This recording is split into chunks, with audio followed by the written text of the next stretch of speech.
Good evening. Welcome to another episode of Loss of Lieutenant. Tonight's episode will be the BCB recap. We're tonight we'll be joined by our two new hosts. We will get to that announcement soon. We have Jacob here. We Yes. have, in no particular order, new host Tristan and new host Jordan. You may recognize them as they have been guest hosts a fair number of times, and we've brought them into the fold for full hosts. I am very pleased to be here. Yeah, thanks for having us, guys. Glad I to be say here. in my very unenthusiastic voice. I'm kidding. Oh. I am very enthusiastic. Thank you for Exactly. having me. Excellent. Well, before we get into the episode, we have some quarterly challenges. So, quarter 3 challenge is the Lost Lieutenant Custom Mission Challenge 2024. Our first custom mission challenge went very well in 2023 and even ended up with one of our listeners getting a mission into the official ITS packet. Because of this success, we present to you the Loss of Lieutenant Custom Mission Challenge 2024. This year, listeners may submit up to 2 missions each.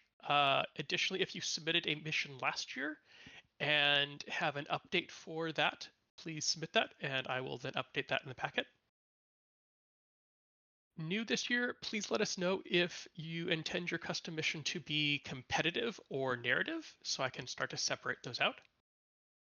Once the challenge ends, we'll format them, edit them, compile them, and put them all into a single document to distribute upon the wider Infinity community. We'll also pick our favorites and run a custom mission challenge or custom mission tournament here in Melbourne sometime, hopefully early next year. Which was hilarious when we did it for the first time. Yes, and seeing some that we have, I am very much looking forward to seeing how players work with those missions. I still remember playing the initial version of Last Launch, and as a last-ditch effort, I had to jump one of my dudes off of the like the floating thing. He didn't survive the fall, but I tried. That's right. He did. I would have survived the fall because he had combat jump, but he had to do it in front of an Azora who was not going to let him do it. Arrows will do that. When does the challenge end? The challenge ends early October. So if you have those left to get in, please get them in soon so I can start working on those because remembering from last year, it was a fair amount of work that took a while to work through all of the entries and get them formatted and edited so that they looked nice in a packet together. Our second challenge for quarter 3, going off of the custom mission theme. For the second part, we'd like to hear about your experience, one of your experiences playing in a custom mission. What interesting mechanics did you like? What interesting mechanics did you break? Let us know. Please submit your entries to lossoflieutenant@gmail.com. And like normal, one random winner will be selected from each quarterly challenge. We're hoping to encourage you guys to playtest your custom missions so that it doesn't come to the community and we have weird and wonderful game-breaking scenarios. Excellent. So, next up, yes, we have. I probably could have ordered those slides better. Yes, we have 2 new hosts. I didn't think about the fact that you would immediately be visible to everyone. Okay, so moving on, new hosts. Hello again. Yes. The spectre that is Jordan.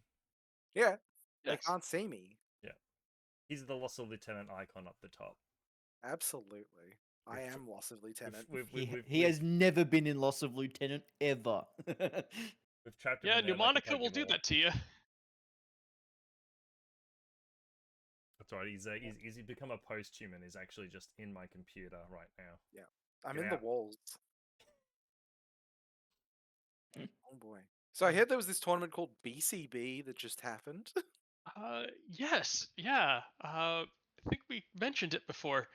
Maybe Uh, once. Yeah. so, for those that don't know, Burn City Brawl is a 2-day tournament, 5 rounds. It was held first weekend in September this year in Melbourne, Victoria. Have 2 of the TOs with us and 2 players. Tristan and I helped to run the event this year, and Jacob and Jordan played in it.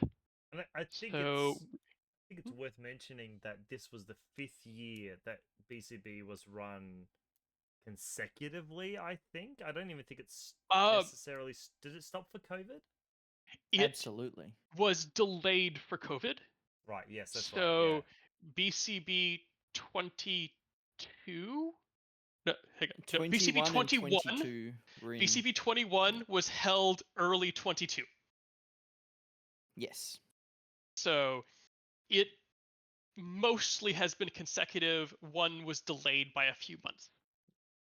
I mean, it was as consecutive as could possibly be managed.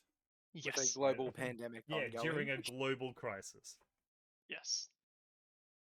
So we figured we'd start with the TO's perspective and go through what we thought of the event, and then we can get on to Jacob and Jordan's adventures through 5 rounds of a tournament. Hell yeah. So, I guess highlights. Yeah. We crested 50 players at BCB for I think the first time. Yes. The first year I went, which was the directly after COVID, we only had 36. So that's pretty good improvement, to be honest. And the venue could support way more as well. So there's plenty of room for growth, and there was quite a few people that didn't make it or dropped.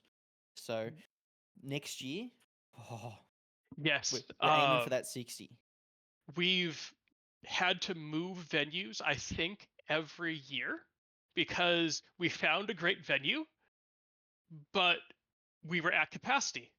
And then we moved to a new venue, we grew a bit, and we were at capacity. I think we'll be good here for at least a few years because the venue, I think, maxes out at about 100 players. Yes. So for reference, they were able to hold our tournament, have open gaming, and hold a birthday party all on the same day in the same venue. and we didn't interact with, like, we weren't bothered by anyone. We were basically Yes. segregated. I mean, it was cool to see because we had, I think, a couple of guys. I think I had 3 guys walk up to watch what we were playing. That we were in Gamingverse such a, I guess, a spectacle, I suppose, and yeah, that we had multiple people come up and watch games and have show interest. Yeah, it was awesome. It was great. Actually, that another point we'll bring up later.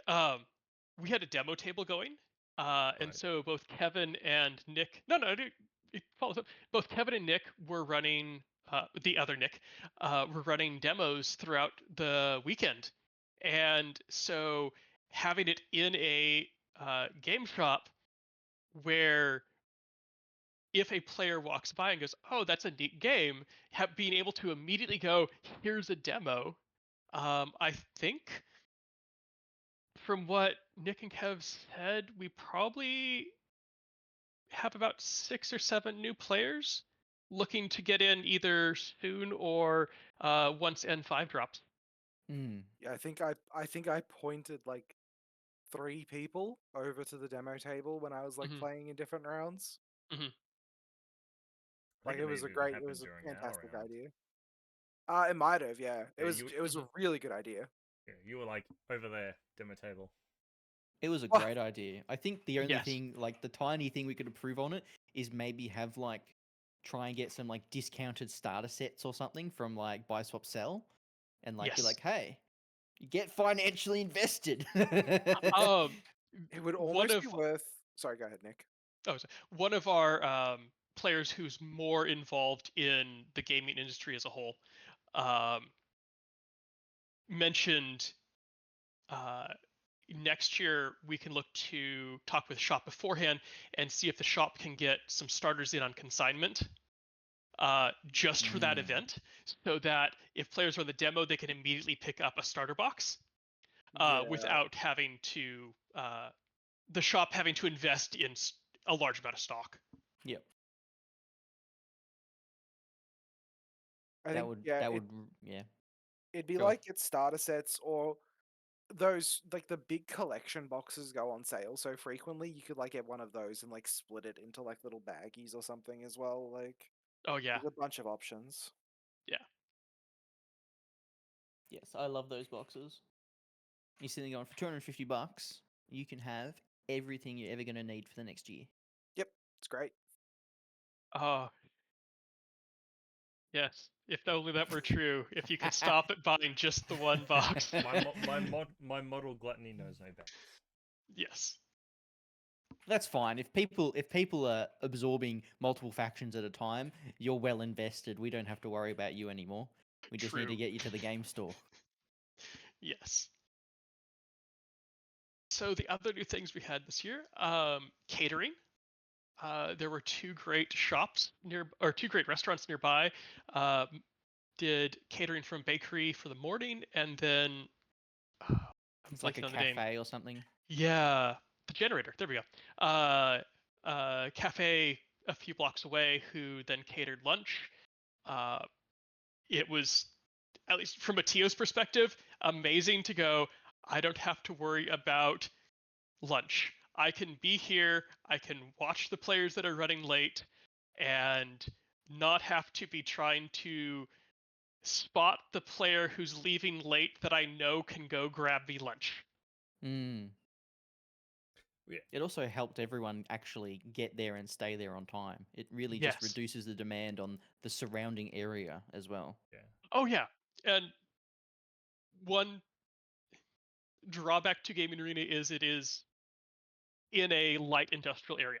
Yeah, in the Uh, middle of just a bumfuck nowhere industrial district. Yes. On the plus side, it means that they can afford to have a huge amount of floor space. Means that there's not a wide variety of shops and cafes nearby. I mean, I didn't get the catering. Did you guys have some of it? How was it? Yes. It was good. It was good. It was well worth the fees for it. I'm almost considering. So there was a bunch of people that ordered it and completely kind of forgot about like the breakfast, let's say. So the breakfast would rock up, everyone would get it, and by the time lunch got there, there was still like 5 or 6 servings of breakfast left. So it might almost be worth baking in the cost of catering into the ticket. I think that's definitely worth looking at next year, because we can present it earlier as an option rather than this year. Got the venue established. Oh, we should add catering to that. Okay, here's catering as an add-on. But if we can just bake it into the ticket, yeah, that would be excellent. Yeah, Super good idea though. And props to Josh for sitting there making sure people ate from the menu they ordered. Yeah. Honestly, I couldn't even remember which menu items I ordered. So, yeah, having him just there to remind us what we had ordered weeks before. Oh, he was definitely excellent. reminded me. I went to grab something else and he goes, Tristan, your menu B, don't touch it. Yeah. Did the same to me. I had a bunch of people going like, "Oh, there'll be plenty left over. You just go grab something, yada yada yada." And then I go up and Josh is like, "You didn't order catering." I was like, "All right." People were telling me to go get something. Right. And just also on the venue, I don't know if we'll see it hugely. It's just coming up, but Gaming Arena have like full proper tabletop gaming, like Warhammer Infinity, whatever gaming tables, right? They are. You think that like, oh, a trestle table's enough with some chairs around. Once you play on the tables that like a place like Gaming Arena has, you're like, everything else sucks. Yeah, Gaming yeah. Arena's Actually, yeah, setup is perfect. We'll have photos of them later on. So I know we've talked it up before, but have some photos on the stream to For those of us you watching the visual aspects of this to see. Yeah, like the only issue with the tables, if you could Mhm. call it an issue, is Mhm. just that like I'm tall, and even if I have to go into the center of like the table to move stuff around, which you have to Mhm. do for a lot for Infinity, it got a little bit awkward where I'm like running around to either side of the table, trying to get a slightly better line to grab my shit and move it. Sure, I suppose that Yes. they are quite tall, but on the other hand, for you, Jordan, Mhm. I'm sure especially you don't end the day with a sore back because you've been bending down the entire time. It was very nice to not Yeah. end the day and be like, oh man, I've been bent at like a 70-degree angle for most of the day. Yeah. Yes, So I saw a number of people walking around with step ladders on the second day, or like Mhm. little kitchen steps. Are you It was really? great. Yeah, Oh, Yeah. I won't mention anyone, but I did glance over a couple times and go, "That's smart, but also kind of funny." It's very it's funny. both. It's awesome. Very funny. so the last new addition this year, which took up a lot of our prep time, was A lot is an understatement. y- Tristan was lead on that, so he can Streaming. explain how much time he put into that. Oh, Um, streaming. yes, but yes, we streamed one table each round. We had pre and post game interviews with the players. Uh, we set it up so that we could move the table. We had an open spot so we could shift tables around, which meant we got to stream a different table each round. Mm. And we learned from our, I don't want to say mistakes, but we learned from our experience of the previous small tournament we did Mm. not to stream the top table every round because you will end up with players who are on the top table every round. Yes, it's difficult when you have 6 players in a tournament and you want to Yes. stream 3 games. But yes, we absolutely learnt that Mhm. don't stream the best people because they'll get 3 games in a row and people will be sick to death of watching Jordan run a Caronted HD around, spotlighting and missling everything. So Why am I being called out every time? because you win tournaments and you're here. Yeah. So we tried to vary it up a bit. Um, Well, it also meant that we got to pick a variety of factions, a variety of player styles. hmm, We could make sure that we got players that we knew would be more vocal, uh, and also gave us the flexibility to talk to the players beforehand and say, "Are you okay being on stream?" And if they said no, no problem. Move on to our next pick for that round. You didn't. absolutely. You didn't have to like mic anyone up, did you? We mic'd Yes, everyone up. we Oh, mic'd every so one they of the actually players. had like little what clip-on mic sort of thing. We had lavalier Rode mics Mhm. on their collars. Oh, okay. Okay. Yeah. Now, That's now, pretty now I'm kind of glad I didn't get to do any So of the streaming. yeah, I mean, it was up to the players if they Mhm. wanted to be heard on stream or not. The important thing for the lav mics was that the TOs and the commentators could hear the players talking, so we could Yes. follow the game a lot more closely. Yeah, I just would have been me talking under my breath during my opponent's turn of like, okay, I'm gonna do this. Yeah. And it would've Going just back to how much time it took to set this up, it was an insane amount of time, and not just from me. Nick made a dice tray. I knew it didn't take you; it wasn't much, but Nick made a dice tray, and that was fucking excellent. We had a green screen dice tray that worked nearly flawlessly. Just Mhm. needed a little bit of extra light. And I had inside connections. I had electrician buddies trying to figure out how to extend webcam distances through USB, which is a shit interface if you want to do anything remotely distant. But on the budget we had, which was, let's say, we spent less than $500 total. Mhm. This was excellent for the money spent So in yeah. reality. So wait, how much of that setup was like your stuff? The computer setup, and I bought the cables and the lights, and that was it. I don't know Everything- why. I don't know why I thought Gamingverse had that setup for Uh, people that No. use. Game Unirita doesn't have a setup, but there is another group that regularly streams from there. Yes. So we worked closely with another group that does streaming at Gaming Arena, and they kind of gave us some pointers, Mhm. which was really helpful.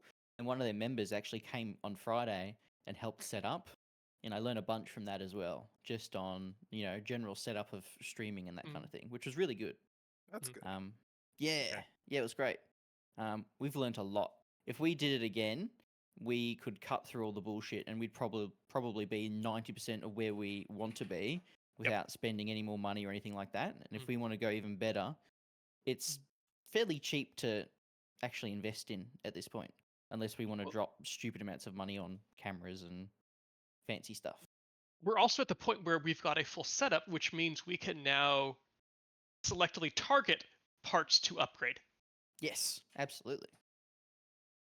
The great thing about Gaming Arena was they have an Ethernet plug right there. Yes. And obviously they have accessible internet. We couldn't necessarily stream at like Collingwood Library Mhm. or like, let's say, House of War, unless, they had something similar. So then we might have to find, if we want to do somewhere else, we might have to find some way of like getting mobile data or something like that. Mm. But aside from that, it was pretty great. Yeah. Nick, you Oh. commentated 3 games? I did. I commentated the second and third game, And the and fourth then game. came back Sunday morning, commentated the fourth game. I think the fourth game commentating was probably my weakest, and part of that was I was still kind of burnt out from going to the pub the night before, and the gaming arena's coffee machine broke. Oh That no. well, it didn't break. It was giving an error code that no one knew what to do with, and so I couldn't get coffee because I didn't have time to go back out before it Oh started. no. So I had to rely on an energy drink, which I am not usually accustomed to. So that did not go through my system with the same Oh no, it like doesn't. smoothness that I was No. expecting from having coffee. No. That's It's caffeine on caffeine, so Yes. it wrecks your insides. You got like 15 minutes of like really hyper Nick, and then he's just back asleep. Mm-hmm. Yeah. Yeah, it was really good. I think all in all, the selections of pairings we got was 95% good. Yes. Unfortunately, we had Callum on twice.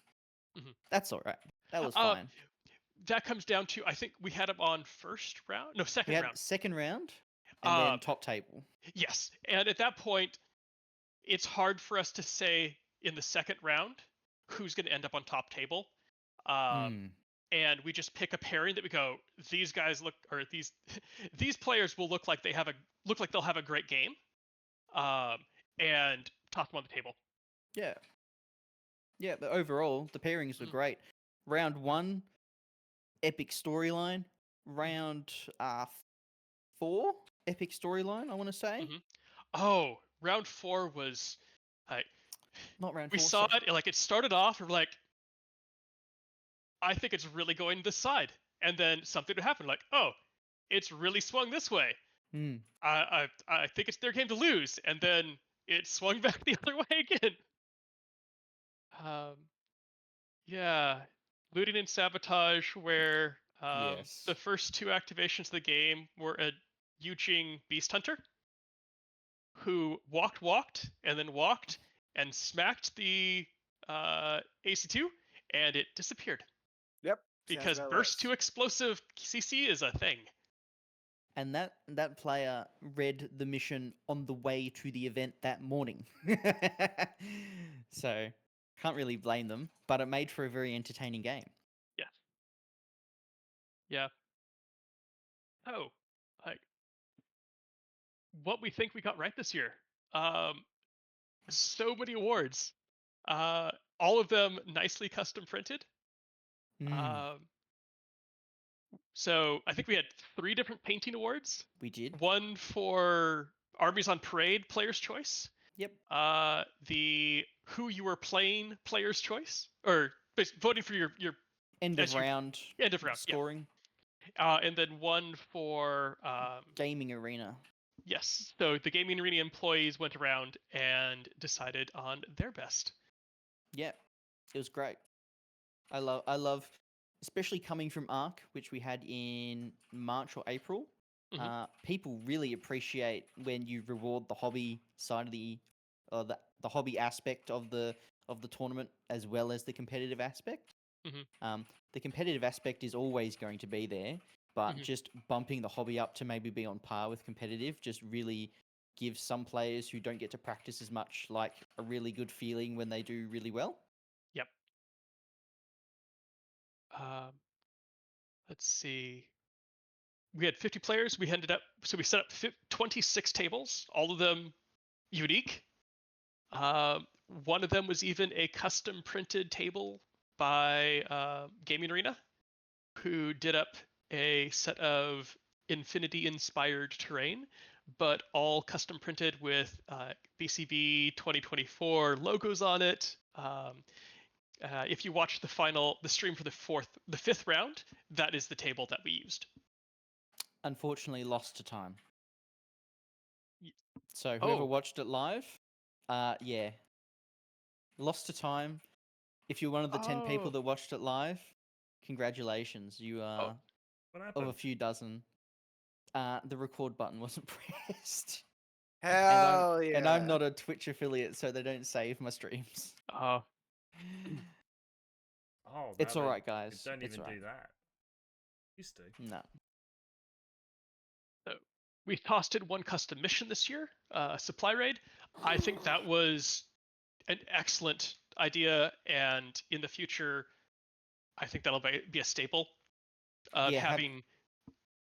Go ahead. Having a custom mission, especially first round, makes people talk about the tournament more. If you see a lineup where it's like, ooh, acquisition, supplies, supremacy, unmasking, which we seem to play every single tournament, and then like capture and protect, they go, oh yeah, I've played these before, great, and they go, they don't bother practicing or anything like that, or you don't need to practice. You rock up on the tournament, you have a good time. When you add the custom mission to it, and people get to practice, and people throw out ideas on how to change it, and people throw out, ooh, this is a weird mission. How does this faction play into this faction? How do you complete the mission this way? How do you do it this way? It just it was great to see people day one go to lunch and be like, ooh, let's talk about supply rate. Yes. It forces people to build lists for the tournament, not just go, oh, I've got these lists and they cover these basic missions, so I'll just take those. You have to address, okay, this one requires forward observer bonus, or like, I need to push a lot of buttons in this mission. How am I going to balance that? Or am I going to approach it as like, I'm just going to smash boxes as soon as they push buttons? Yeah. I look forward to figuring out what we pick next year for our custom mission to spice things up. So Best Coast Pairings was the software we used for tracking the player scores and pairings. Overall, worked pretty well. I liked the fact that players had on their phone, as soon as we had, okay, scores or pairings are up, they can look on their phone, they've got it there. They don't have to approach us at the end of the round, they can just enter their scores there on their phone. Additionally, probably the thing that was nicest from a TO's perspective was there's always going to be attrition between day 1 and 2. And players who decided they weren't going to be able to make it to day 2 after day 1 were able to drop during the night on Best Coast Pairings. So that when we showed up Sunday morning, did our count, like, okay, who's here, who isn't here. We don't have to go through doing pairings several times as we figure out we have people who have not showed up. The people who weren't going to be there could just drop on there. We knew they'd dropped already. They don't have to worry about figuring out how to contact us. Much smoother that way. Yeah. Go ahead. Give me the player perspective, because that's what I'm interested in. It was pretty good. I think I mean, there was some discussions about like who was playing who from like a points sort of perspective, because I We think in we my can't. Yeah. We oh, so, We go can ahead. mention that the VP was not calculated correctly in some form. So Yeah. it was based on TP and OP, but if it Mhm. came down to VP, it was a bit up in the air. Yeah. But there were several players who approached us, or at least approached me afterwards, who said the pairings felt slightly off, and that was why. Where if you were tied on TP and OP, the VP weren't factoring correctly, and therefore we had some situations where players, if you had players A, B, C, D, player A and D ended up paired up, and B and C ended up paired up instead of A, B, and D, C, D. Yeah. Like I've used Best Coast pairings for 40k a Mhm. couple of times, and it was fine. Like it's always been, in my opinion, it's like it's fine, it works. It Mhm. just is just some growing pains with getting it to work for Infinity.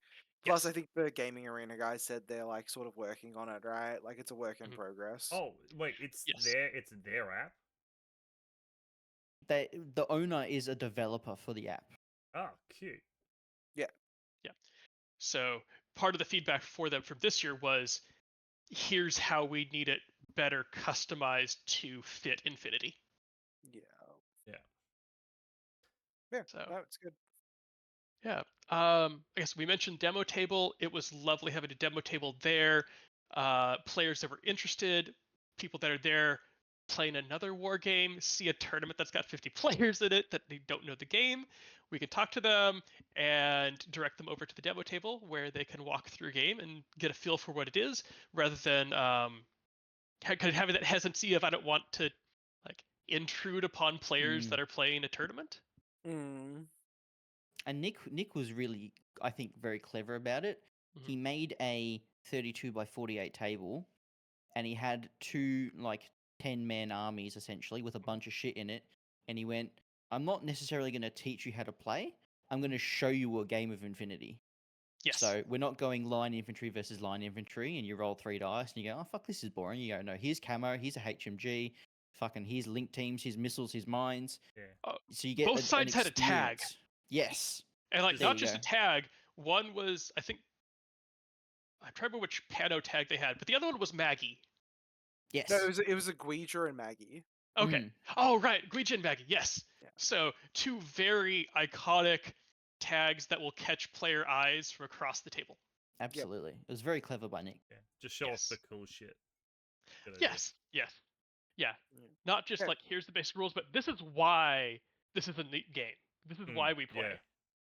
The venue was great. Demo table was great. Like, yeah, prizes as well. Prizes were fantastic this time around. Like, there was a lot of not just more models. There was a lot of variety with like we had the custom dice trays, which Yes. apparently came together last minute and were fantastic. Oh my Uh, goodness. And there were a bunch of game mats as well, which are always just a really good way to sort of force someone to start building a table. Yes. Oh, it overcomes that hurdle because game mats are one of the more expensive pieces that you can't just get one at a time. Yeah. Like, you can buy a building and then buy another building, but game mats, and especially shipping, is not cheap on game mats because they're No. heavy and big. Yeah. And there's not It's a- very many Australian retailers for game mats Yes. as well. It is the shipping nightmare, unfortunately. So, Yeah. our last thing to mention there, I think first year we've had a custom Burn City Brawl cocktail. Yep. The venue kind of just did that one on their own, which was great. Yeah, Did one of the anyone have one? advantages to I had a licensed many. venue. What was it? Do you remember? It wasn't anything fancy. It was vodka. It was like 2 shots of vodka and cranberry juice. But I smashed them down. Yeah. I wasn't complaining. Oh, so it was Fair to say, like a eminently strong. smashable. It was a strong Cosmo. It was a strong Cosmo. It was. They were good. Ah, nice. Excellent. So that was what we thought we did right. Things that we thought we could improve on. Some of the general organization, still kind of more minutia of general organization, but important to recognize. some of the table numbers went missing over the weekend and made it a little bit more difficult, especially because we were moving tables for filming. As we mentioned with the BCB pairings, there was an error in how VPs were factored in pairings that made sometimes people would be paired up to or down to. Yeah, I think myself and Kevin were absolutely stressing out Saturday morning Mhm. because we couldn't start the tournament until everyone rocked up. Mhm. Jacob? What? I rocked up on time. Yeah, for round one start. Yeah. We were sitting there going, holy fuck, where is everyone? And we're waiting on like two people, Mhm. and we go, we can't start the tournament. Mhm. And then I started the tournament, and I realized everyone had to check in. And I go, oh no. So I had to cancel the tournament and go, everyone check in. And then Oh, 90% of people would Yeah, check in, that and is I'd have to the pull out the microphone and go, hey, you, check in. It was great once we got it started, but Yes. almost we didn't anticipate the 30 minutes of absolute bonkers stress before you can mellow out. Yeah. Definitely some growing pains with getting 50 players to figure out how to use a web interface or an app interface. Yes. yeah. Like I Streaming, said, it's growing mm, pains using a bunch of new platforms, right? Like, Of course. yeah, there's always going to be slight growing pains. And to be honest, for using it for the first time with more than 10 people, it actually went really well. Yes. Yeah. Can't really complain too Is much it- about it. But so you guys Uh, seemed practically omniscient with the amount of times you'd be like, do your fucking ratings to blah blah blah, and Well, you'd look and you'd be yeah, like, oh yeah, they only just finished, or yep. something like that. You'd be Mm. like, God, that app really does work. It really does feed into whatever backend you guys get. Mm. Yeah. Yes, absolutely. But, Um, something you have to do. yeah. Streaming again, like great first go. Um, uh, for being our first major streaming event, I think it went very well. Obviously, many things we can polish up from apparently round 5 not being recorded to like the dice tray was great but needed better lighting to get rid of the corners, which were causing us to have to expand the range of the chroma key, which then limited the player dice they could use. There was at least one game that I loaned dice out because the player brought only green dice. Yep. No problem, no issue with that. But green dice tree chroma keyed, and nothing happens when you roll. Yeah, Uh, general audio in the first 40 minutes of round one is hit mhm, and miss. mhm. You Just because having two screaming into the microphones. mic. Well, we had two microphones and they would feed back into each other because I was talking so Oh, loud. right, fair enough. So we went to one mic and that worked fine. Mm. That was really good. Testing audio is always a pain because you can't do it properly until you're in the room with the people and you know how loud your background noise is. Mhm. I mean, Um, it's difficult enough when I've got a couple of you guys here recording on Discord. yeah, yeah, and we're all in closed environments, Mm. so it ended up working pretty well. Mm. Potential things to do for the future that I've been talking to my electrician mates about is making some kind of overhead rig, so we can mount the lights and cameras on a rig so they're not Yeah. around the table and not getting Yes. bumped. Mhm. Getting like a cable truss, so like a little ramp Mhm. where the cables go under it, so there's no potential Yes. of anyone tripping on it. Mhm. But Um, if you could get almost something like, you know how like a 3D printer like works, so you can move the camera around from like perspectives of the table. yes. Potentially. That sounds very expensive. That Um, sounds like step Oh, 3 or 4. not like a remote control one, as in you can just like slide it. Just a bunch of Something I just rails. thought of now, actually. All the webcams have like controls to make them tilt and zoom in and stuff. You could almost get a Stream Deck and set certain camera modes to them. Mhm. So if you wanted to zoom in on a certain spot, you could press a button instead of having to do it manually. Mhm. Things like that. Obviously, Infinity is a smaller scale game than like 40K. So sometimes it's quite difficult to be able to tell what you're looking at. That's why it's really important we can hear the players. Obviously, the advantage of a big battle game like that, you can just sort of take a wide shot, and that's really enough.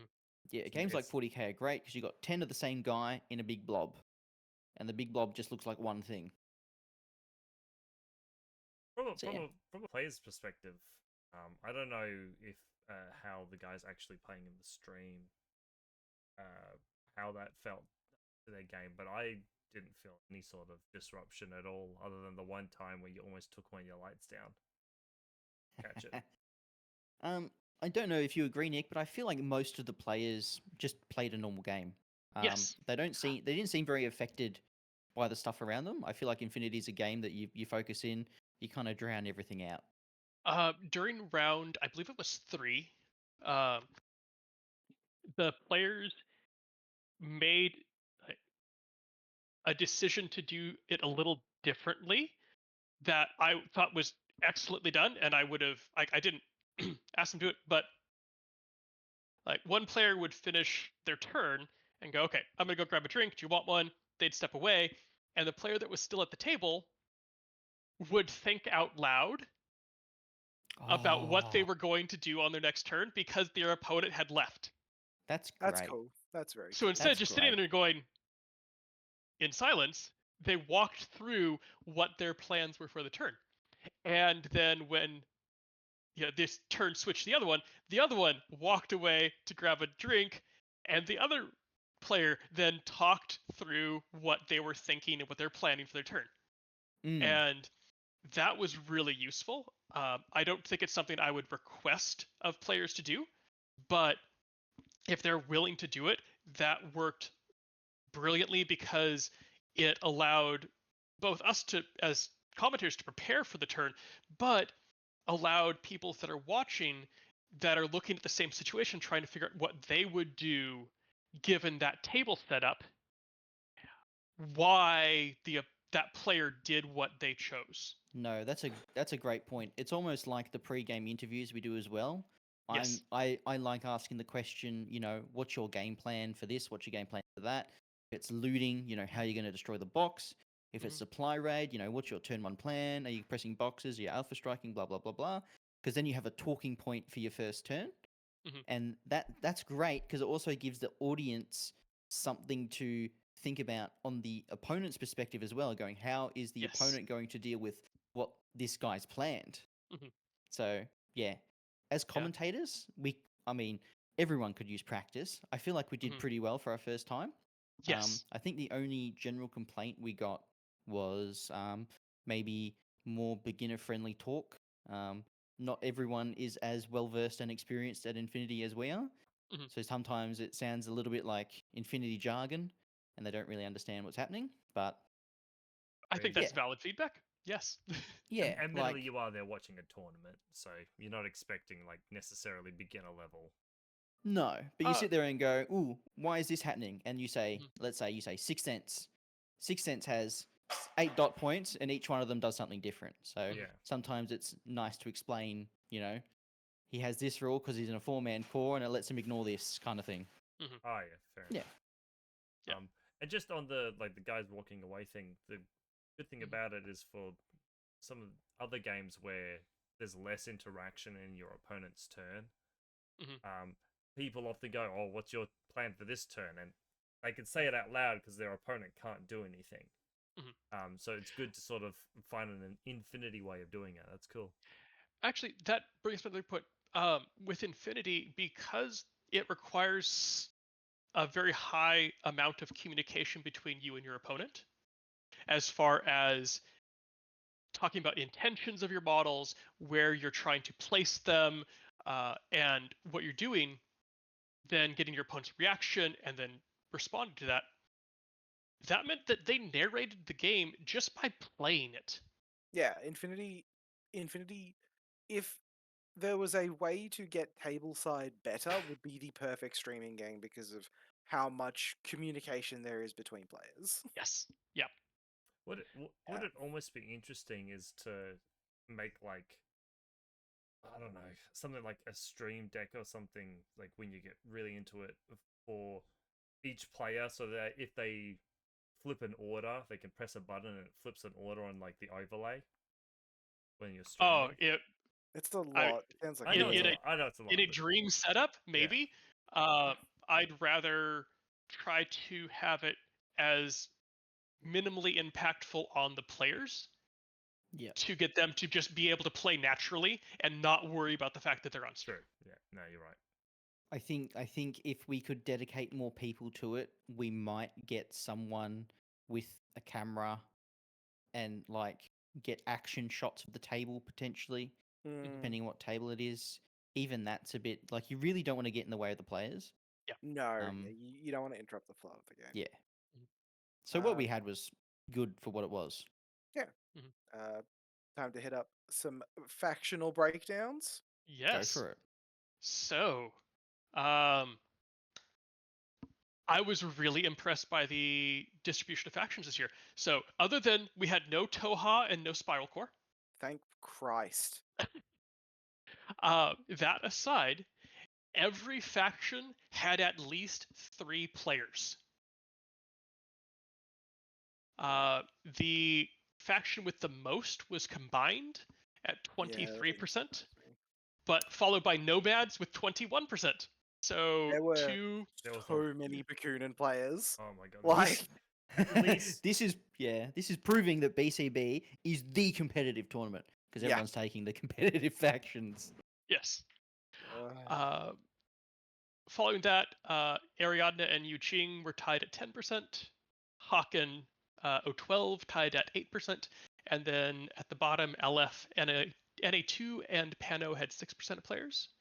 Yeah. As far as the most played sectorals, Bakunin and Vanilla combined had 5 players each. yeah. And Jesus. TAC had 4 players. Fucking TAC. So- It's always overrepresented in Victoria. It fucking, is. fucking Val's tack army that he's somehow managed to make. Although it was Ariadna that took top place, and it Yep. wasn't TAC. No, it was the one Cosmo player because Ryan Yes. Kirby is a fantastic Infinity player. Yeah.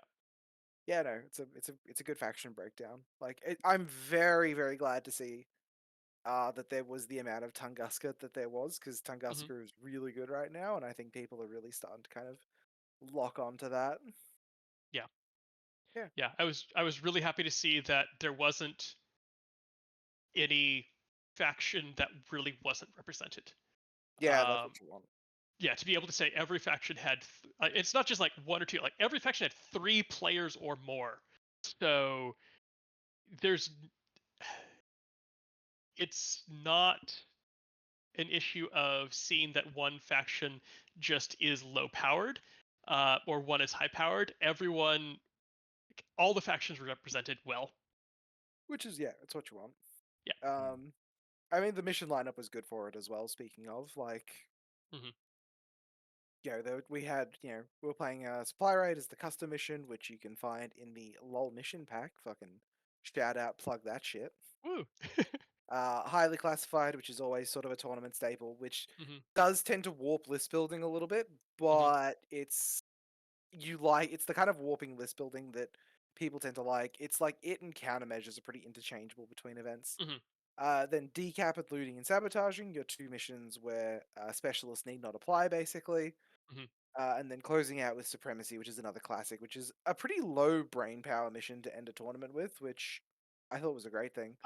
I think supremacy, like it's a good one to end the tournament with because it is lower brain power one, but it still has plenty of nuance Yeah. to Yeah. split that last bracket of players.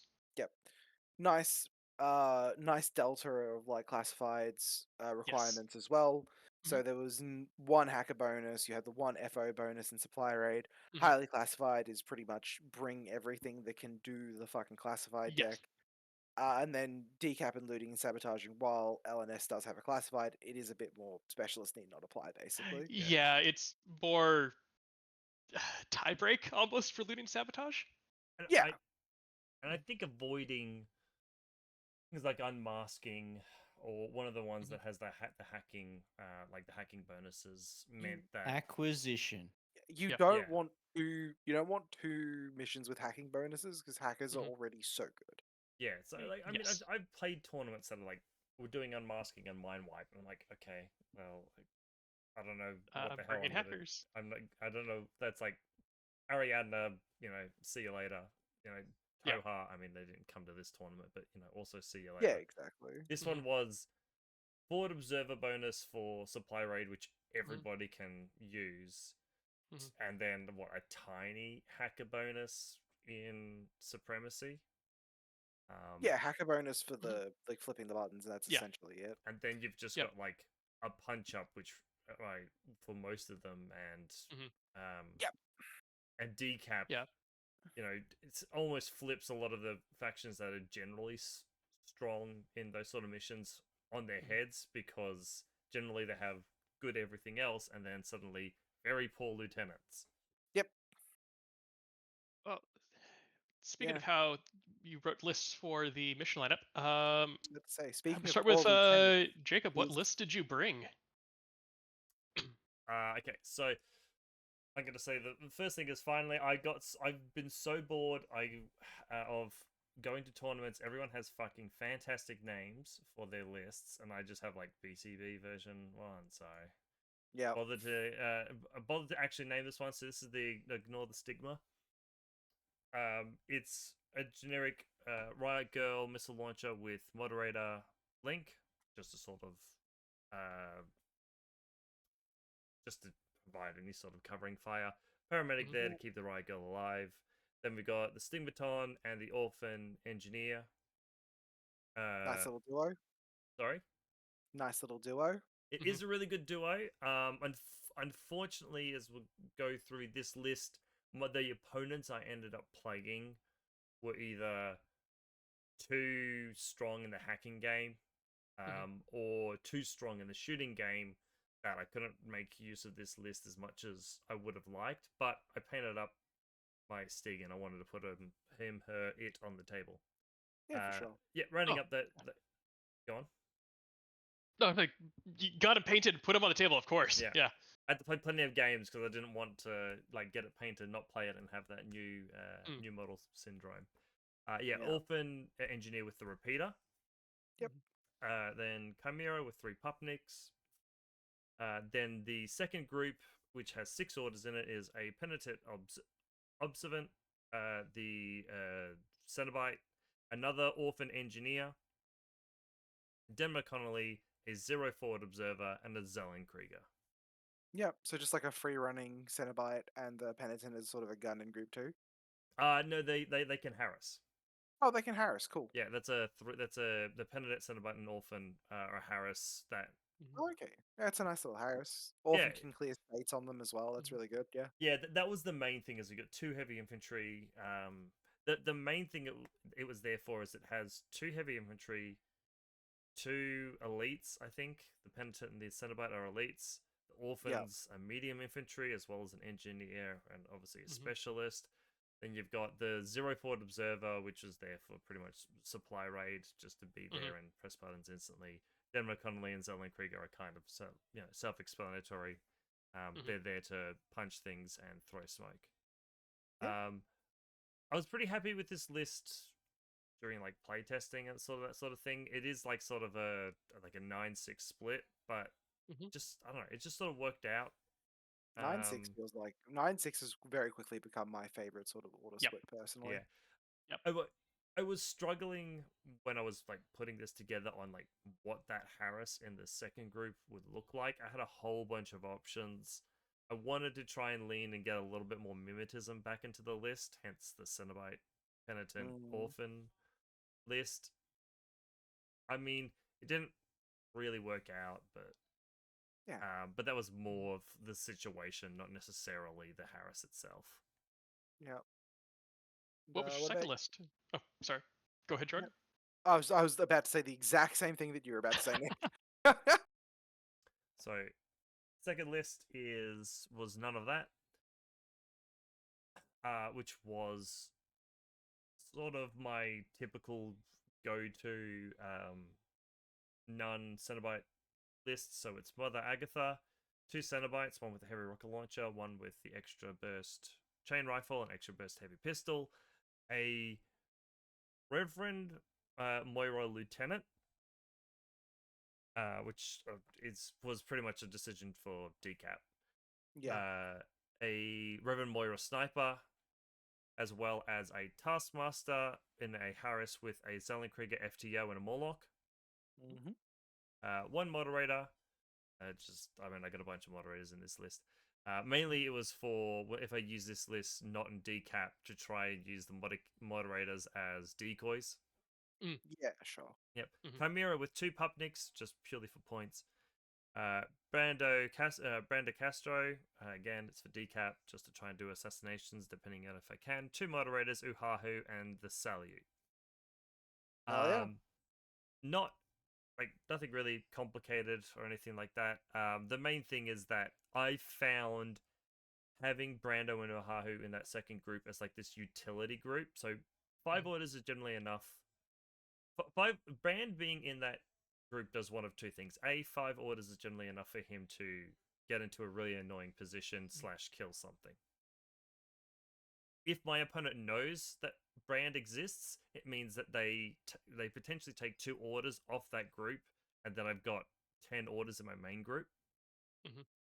Right, generally to like power Pupnik or something, power the Uberfire Commando.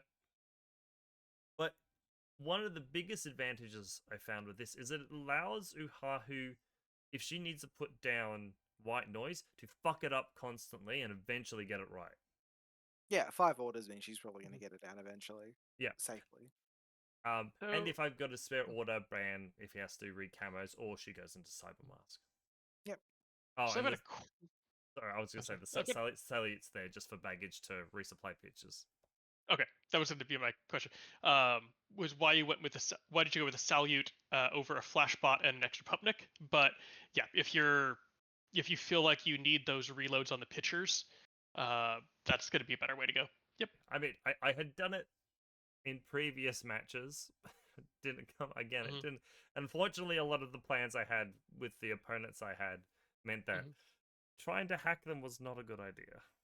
Hello. Fair. I wasn't even considering you, Jordan, but you were actually, now I think about it, probably, the worst one of them. I guess speaking of being the worst one of all. Oh god, I want to point out that I did like your comment at the end of the tournament. You're like, I'm okay with being the heel. Yeah. Yeah, that is sort of been my line for a while now. Is for those of you who don't know, in wrestling, the heel is essentially the one who plays the bad guy.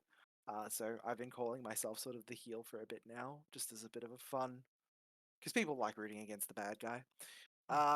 So these are my 2 lists. Astute viewers probably recognize this first list from Border Bash. So it is the best CA tag, also known as the War Crime, coined by Tristan. We're looking at the Corrupted Lieutenant Hacker +1 damage, Hacking Device Plus, Umbra Samaritan Hacker, who is better than Norkius, Bit and Kiss, profile where both of them have pitches, 2 Imitrons, the T-Drone Missile Launcher, Dadarazzi, Tiger, and a Gaki. Then in Group 2, you have the Cheap Raicho, which I think is probably the best cost for value BS14 main battle tag in the game. The Dartok Hacker, who is just phenomenal. People do not respect this model as much as they should in vanilla, especially. I don't know why people don't every single time. I mean, admittedly, it's been in your hands, but every single time I've faced the Dartok, I'm like, that thing is fucked. When you go, it's amazing. BTS 6. People are like, what the fuck? BTS 6 and hacking then, 3 pitches. Fuck off. Yep. And then 2 R-drones, Icadron, and a Liberto Mine Layer. The only changes that people probably if they're being very astute, will notice from Border Bash is that Bit and Kiss have moved from Group 2 to Group 1. That's just because I realized that people were targeting Bit and Kiss for the order strip instead of targeting the Raicho, so I'd rather the Raicho has the option of having more orders to play with. So the Bit and Kiss and Dartok swap groups, and I think the Gaki and the Liberto swapped groups as well, to give the Liberto a chance to... If the Liberto wants to use 5 orders, the Liberto can use 5 orders. So basically, just making it more difficult for players to decide where they want to target the order stripping. Exactly. And the reason why I took this as well is I wanted something that was really, really rock solid that I knew I could pilot completely efficiently into almost anything. Mhm. Because the second list I chose to play wasn't a good idea, and I knew there was a lot of weaknesses there that I needed to shore up. Speaking of, this is Cullen Family Values. It's called that because the list's other name was Oops All Protheon. So in Group 1, we have Sheskin, Red Fury, Pulsar. We have the Umbra Samaritan, again, Hacking Device, Upgrade Trinity. A Caliban Forward Observer. This is essentially a nod to Supply Raid being a mission, as well as highly classified. If those weren't in the mission pack, he would probably be a Chain of Command Caliban. Dr. Worm. I went back and forth between Dr. Worm or the Caliban Engineer. Ended up on Dr. Worm just because, again, highly classified is a mission in the mission pack, and Dr. Worm does a lot of classifieds. He has one slave drone connected to him. You got a Data Artsy, a Q drone heavy machine gun, a Icadron baggage bot, a Tiger, the good one, of course, a Liberto mine layer, and then looking down to Group 2, we have Norkius Lieutenant. We went with Lieutenant Norkius instead of Sheskin because Norkius has a marker state that he can enter. He also has NCO, so he can spend his own lieutenant order, and that can sort of hide it, even though there's only one Whip 15 model on the table. You'd be surprised, like an astute opponent at the start of the game will notice these sort of things, or someone looking in hindsight. But both opponents I played the list into didn't realize during the game that he was my lieutenant. I reckon every single person thinks Sheshkin is Whip 15. 100%. Not He's the, Oh, He's got a 15 stats to begin with. yeah. The other nod for Norkius is that his lieutenant profile is like 2 points cheaper as well, so save some points. NCO discount.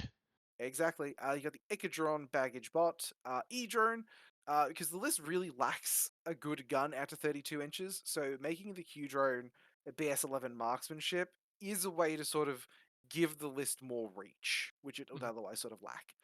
Your 2 Imitrons and a Tiger. So we're running 2 Tigers in this list. And yeah, this list is cool. I played it in 2 rounds of spoilers, and look, it's I don't think it's good, but it's a lot of fun. One of the other guys who's sort of come back into the game recently asked me if he could play it for the event, and he really liked it. So there's something there. Like I think it's very cool. I think it if people aren't ready for it as well, it can really punish some people. But there's definitely some very obvious weaknesses you can sort of punch into it. Yeah, but it meets the most important part. It's fun to play. It's so fun to play. Like it is so much fun to play this list. It's stupidly quick too. It's so mobile. You have like 6'4". 1, 2, 3 models with one with effectively with tag movement, and then 2 with tag movement 75% of the time if they make their dodge. Or just the fact that they're able to jump. Yeah, no, the Tigers as well. The Tigers 6'4" as well. Just very, very mobile list. The one thing, and I'm sure we'll get to it. You see with your list is just how resilient the hackers are in CA. That you can spam them like this. You can go up against, let's say, Tunguska, just to go worst case scenario, and you're still like, all right. Yeah, we'll give it a go. I'll take it. It's pretty much equal footing at that point. Yep. A little less than equal footing. Interventors are phenomenal. Yeah, true. If I'm going at them through a repeater, I feel a little bit better about it. But again, it's apples to oranges. Yeah. Let's talk about Supply Raid, which my money was honestly the most fun mission I played all weekend. I like to hear it. Hell yeah. Yeah, I think it's a really well put together mission. Well, how did it go? Well, I unfortunately. Well, I guess let's start with who did you play? Well, I was about to say I played the person who came second. I played Callum. And it was a Bakunanov. So, my plan for Supply Raid was to take my Stigmata list. In hindsight, probably could have changed it to be my other list, but the other list just didn't have the mobility of specialists in it. So if you take a look at Callum's list, it's very, very similar to what I took, with some changes that not taking the Stig allowed him to make. So he's still got the Riot Girl missile launcher with 2 moderators. However, instead he's put he has Zoe and Pywell, the FTO, so the linkable versions, as well as a rounder. When he deployed, he had Pywell not in the link, which is a good choice because Pywell's, I think, a mimetism -6/6/4 forward observer. Yep. Then he had Avicenna, Fiddler, and a Riot Girl Spitfire as a Harris, as well as Den McConnelly. In his other group, he took a Morlock, Robin Hood, Vertigo Zond, Zero Mind Layer, and a Chimera with 2 Pupniks. Sir. Yeah. So he's got, obviously, the second group is sort of that utility where he can pick, oh, I need to throw smoke, I need to run up my Chimera, I need to do, I need to fire missiles. Or I need to move Robin Hood to push a stealth repeater up towards someone's hacker, which thankfully he didn't do to my Stig. Or maybe he did. I don't remember. So what were the highlights of the game? Yeah, so it was sort of like almost even a mirror deployment. We were lucky to have a tall enough building in the very middle, separated the Riot Girls. I tried to stick to my plan, which was to try and get 4 objectives at the very beginning of the game. So Probably I was worth swapping over to the table slide. Oh, look, yeah. So we played on this, which is an incredibly open table. Yes. And Callum did a very good job. He picked the better side, which in this picture is on the left.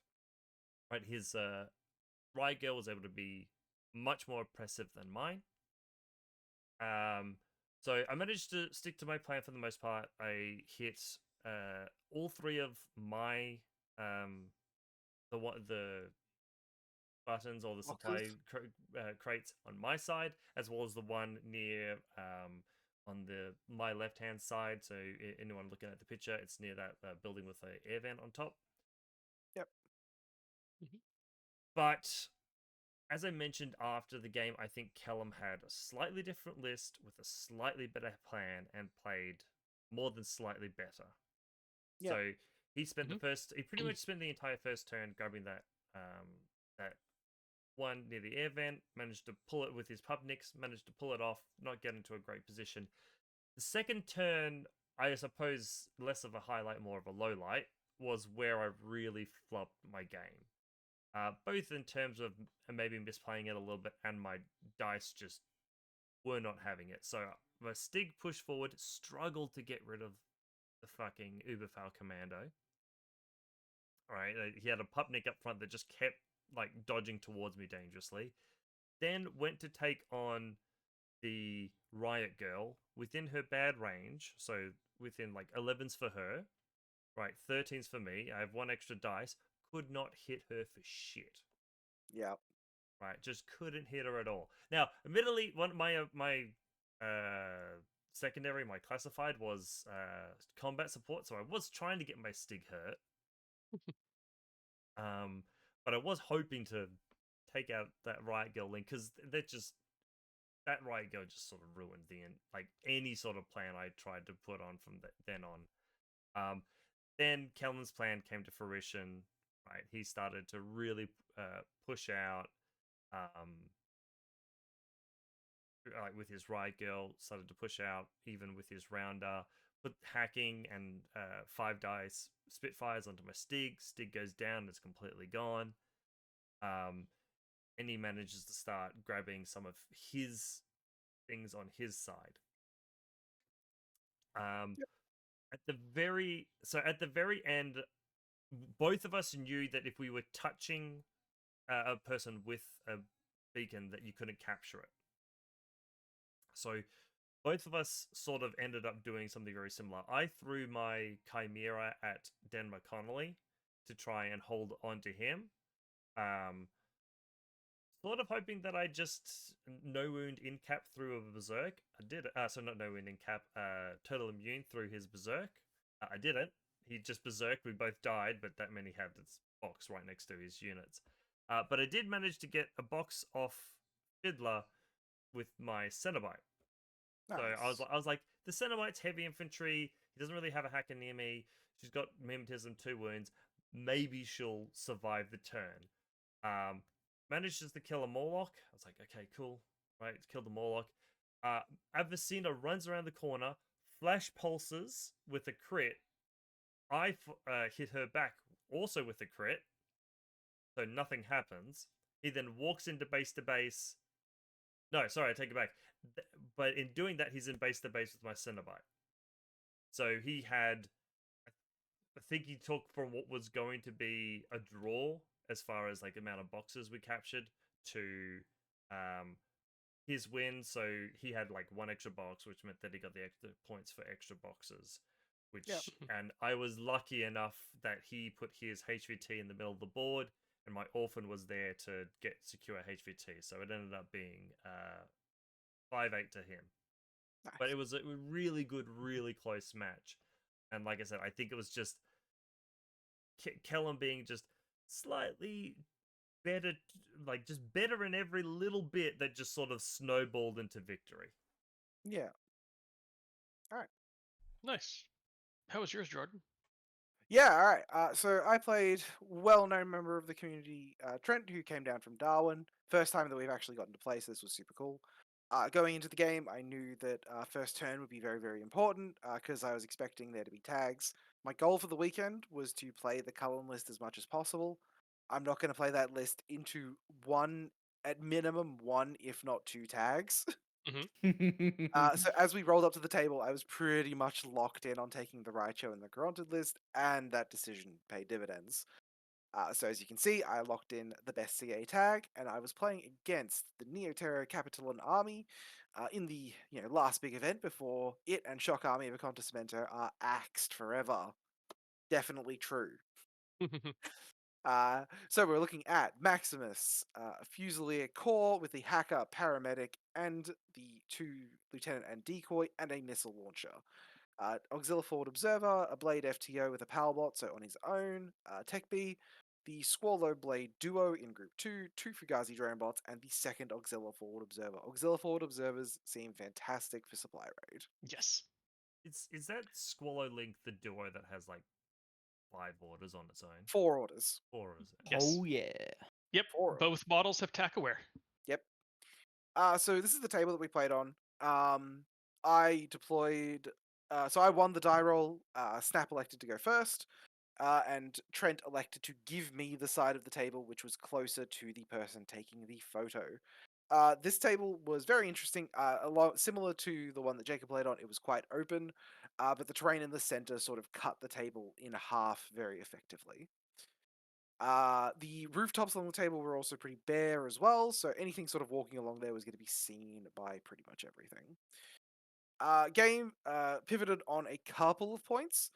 Point number 1 is that Bit and Kiss were able to throw a pitcher not 32 inches. This was inside 24, so it was only -3, Tristan.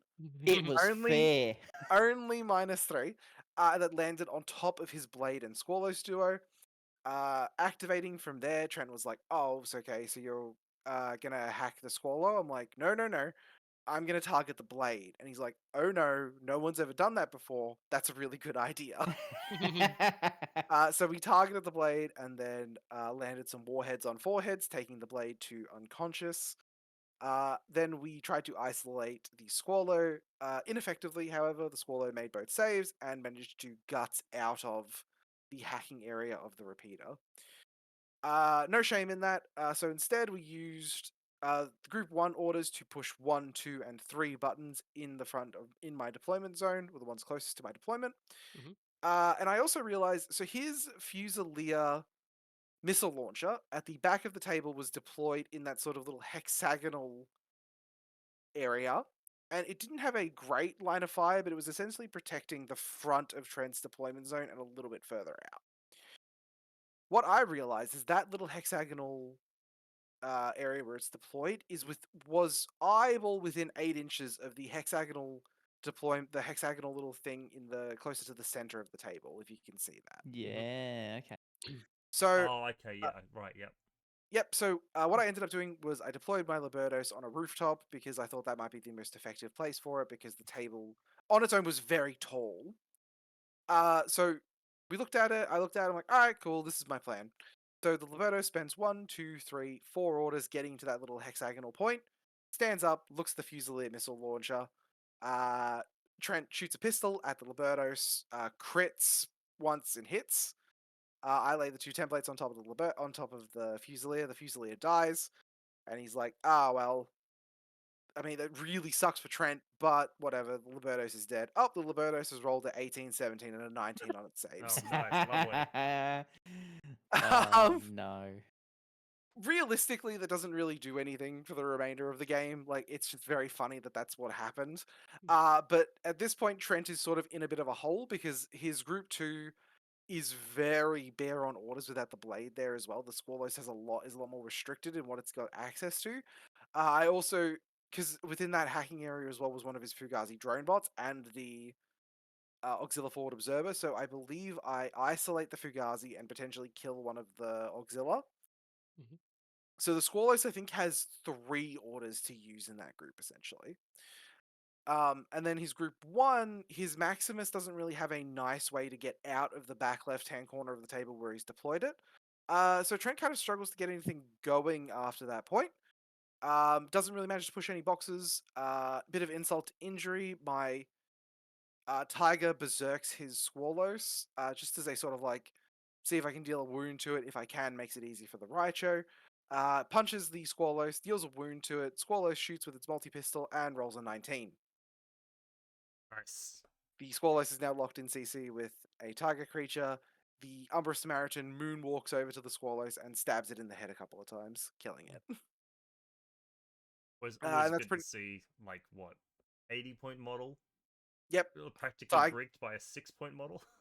Oh, look, man. I think before BCB, I was saying that I was thinking of cutting Libertos from my list because they just weren't performing. My Libertos must have just taken that as a personal fucking insult because that champion has been overperforming for me all through Border Bash and all through BCB. Hmm. And yeah, that was sort of all she really wrote on that game. I was sort of able to push buttons almost at my leisure at that point and ended up locking up the 10-1 victory, I believe it Yeah, was. so when you say that you couldn't get Maximus out, was that because of the hacker net that he sort of had around him, or just No, so because Maximus was deployed up in the sort of left-hand area of the table, Mhm. and he couldn't really get out into the open without copping random AROs. So Maximus was being watched by a flash pulse bot, and believe it or not, at like outside of 24 inches, a flash pulse versus Maximus with Mim 3 is not a good fight for Maximus. Yeah, So I yeah, think no. I stunned Maximus once, and then he couldn't really do much, and then he sort of moved around and tried to put him in suppressive, and he really just couldn't get him into the game at this point because he was starting to be pretty starved on orders. Yeah. Fair enough. It was a little bit of Pano lockout for those of people who are the old Rob Cantrell listeners. Nice. So you're up 1. Up A one. very nice up 1. Very pleased with the old up one on that one.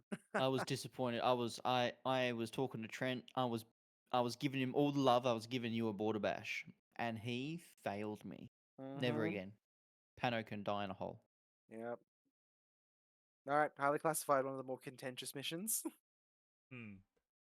So I was playing Ryan, and he was bringing his Torchlight Brigade.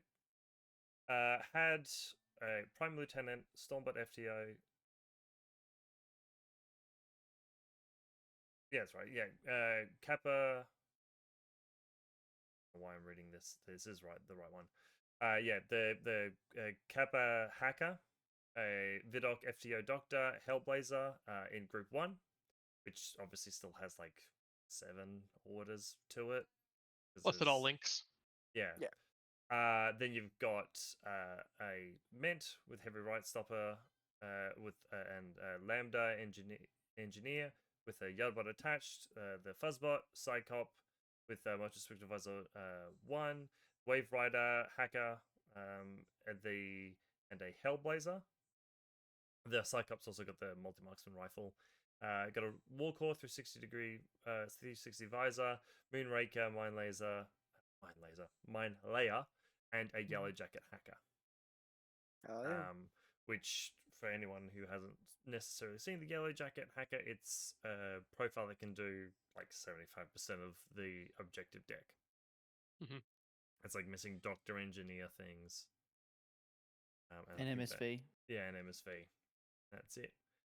Mhm. So incredible piece. I got lucky, a little lucky with the drawing of the objectives because we didn't necessarily draw any engineering specific ones.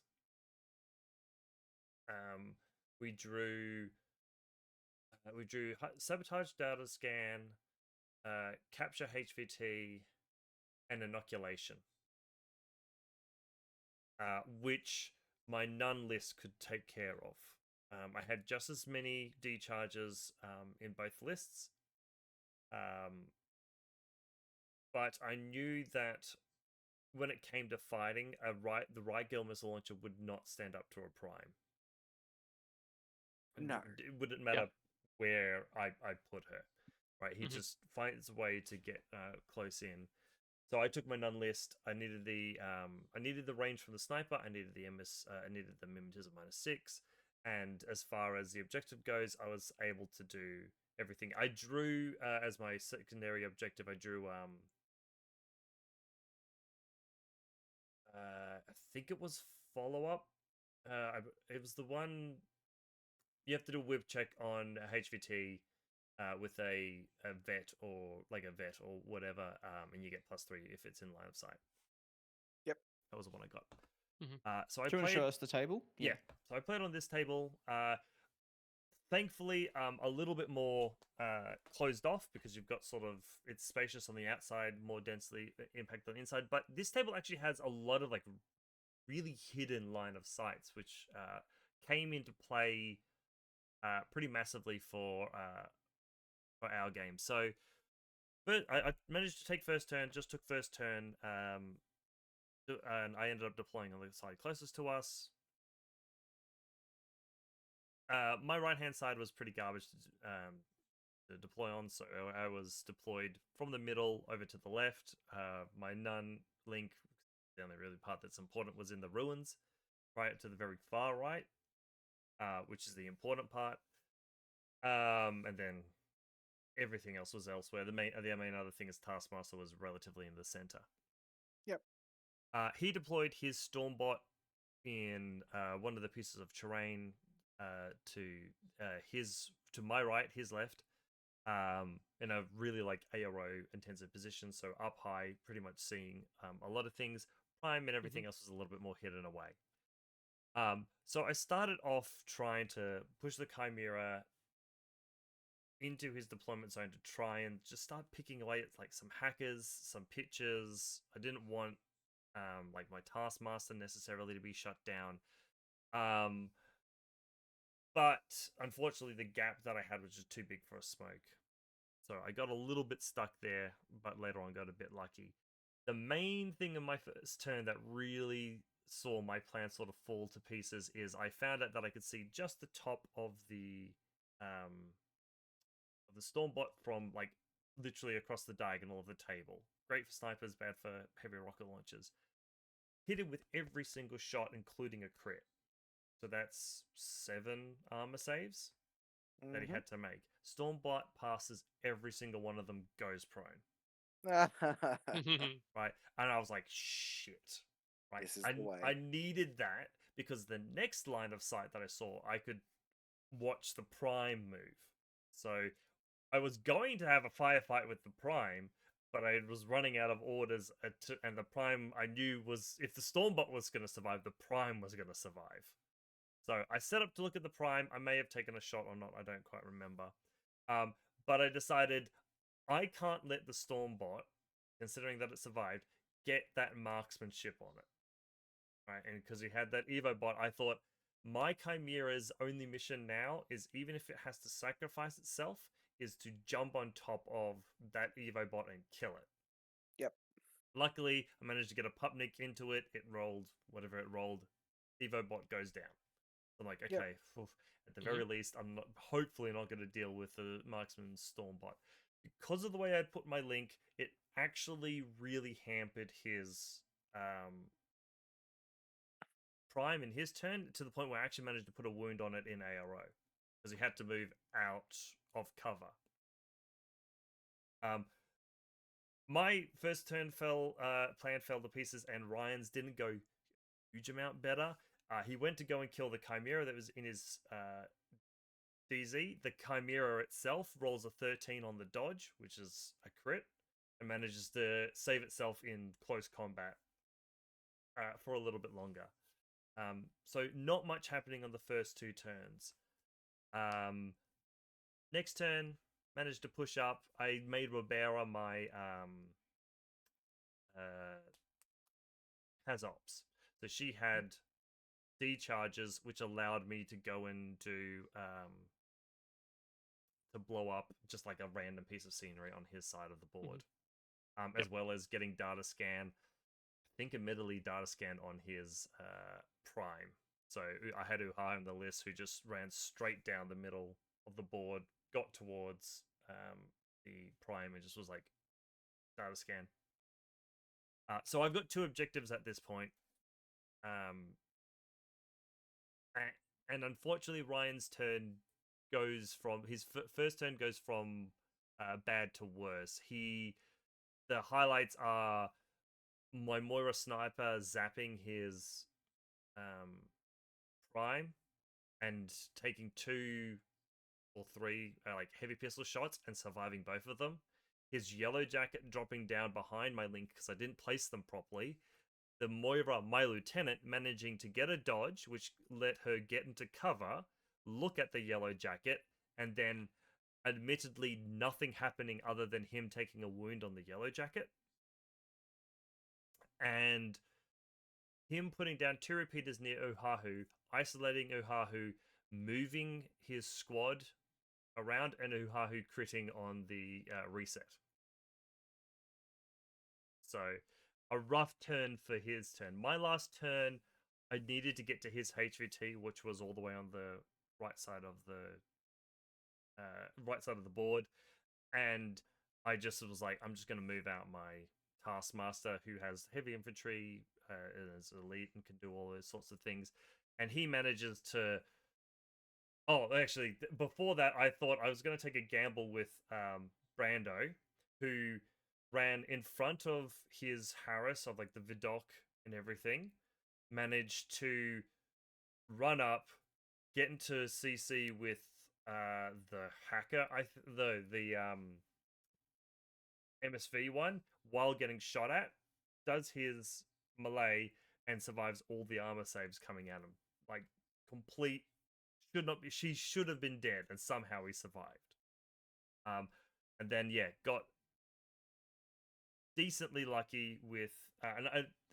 In retrospect, I shouldn't have actually done any of that. I should have just used Brando to complete the objective that I ended up doing with my Taskmaster, which is I ran the Taskmaster all the way across the board, tanking hits, critting dodges, firing his rocket launcher somewhat successfully. He ends up getting glued right next to the HVT and prone. I spend the rest of my orders trying to dodge out of the glue. Managed to do it with 1 order left, and managed to do my objective, which I had to roll a 16 and rolled a 16. Nice. So Nice. and I looked back at it and go, I shouldn't have done any of that. Brando could have done half of this shit, and I could have not risked any of this crap. Don't know why I did any of it, but it worked out. How did the game end up points wise? I had sabotage, and I had 2 objectives, and my own. So was it 3, 2, so 7? I think it was 8. I think it was 8 to 2. Very nice. All right then. How about your second game? Yeah, so I played Dante against Tunguska. Dante and I are very well known opponents to one another at this point, as it feels like we play each other at almost every event that we go to. It's So turning that way between you and me, Jordan, at this point. a little bit, yeah. So going into this game, I wanted to take the Raicho list really badly because Tunguska is not a good matchup for the Oops All Protheon list, especially this Tunguska list. Raicho list loves this list. We put a fucking white noise on top of the Raicho and we just go Grenza hunting. Mhm.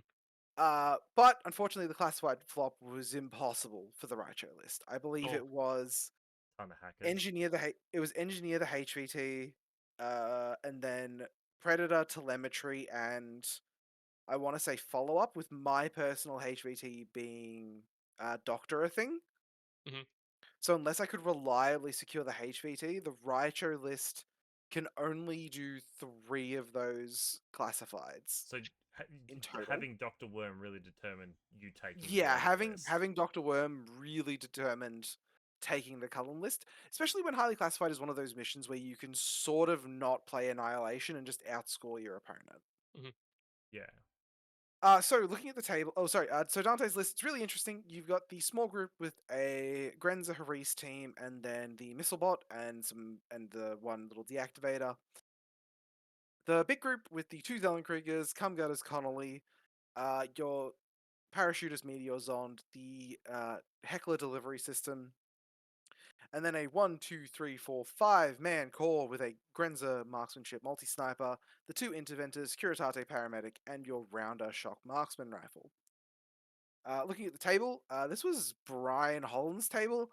This was legitimately one of my favorite tables at the event. The picture doesn't do justice how good this table looked in person. No, it looked amazing. Yeah, it One looked, of the things I really liked about this is it does have a road network on the game mat, which usually I despise because then players place buildings based on it. But this mat has a road network that is narrow enough to be used, yeah. to be used. It's Yep. also It's not- random enough. Often you see them as like grids and shit. This one has like nice turns and stuff in it. Yes. No, Yeah. absolutely adore this table. I feel like he got robbed of a best table nod, honestly. Again, picture doesn't do justice how good this table was.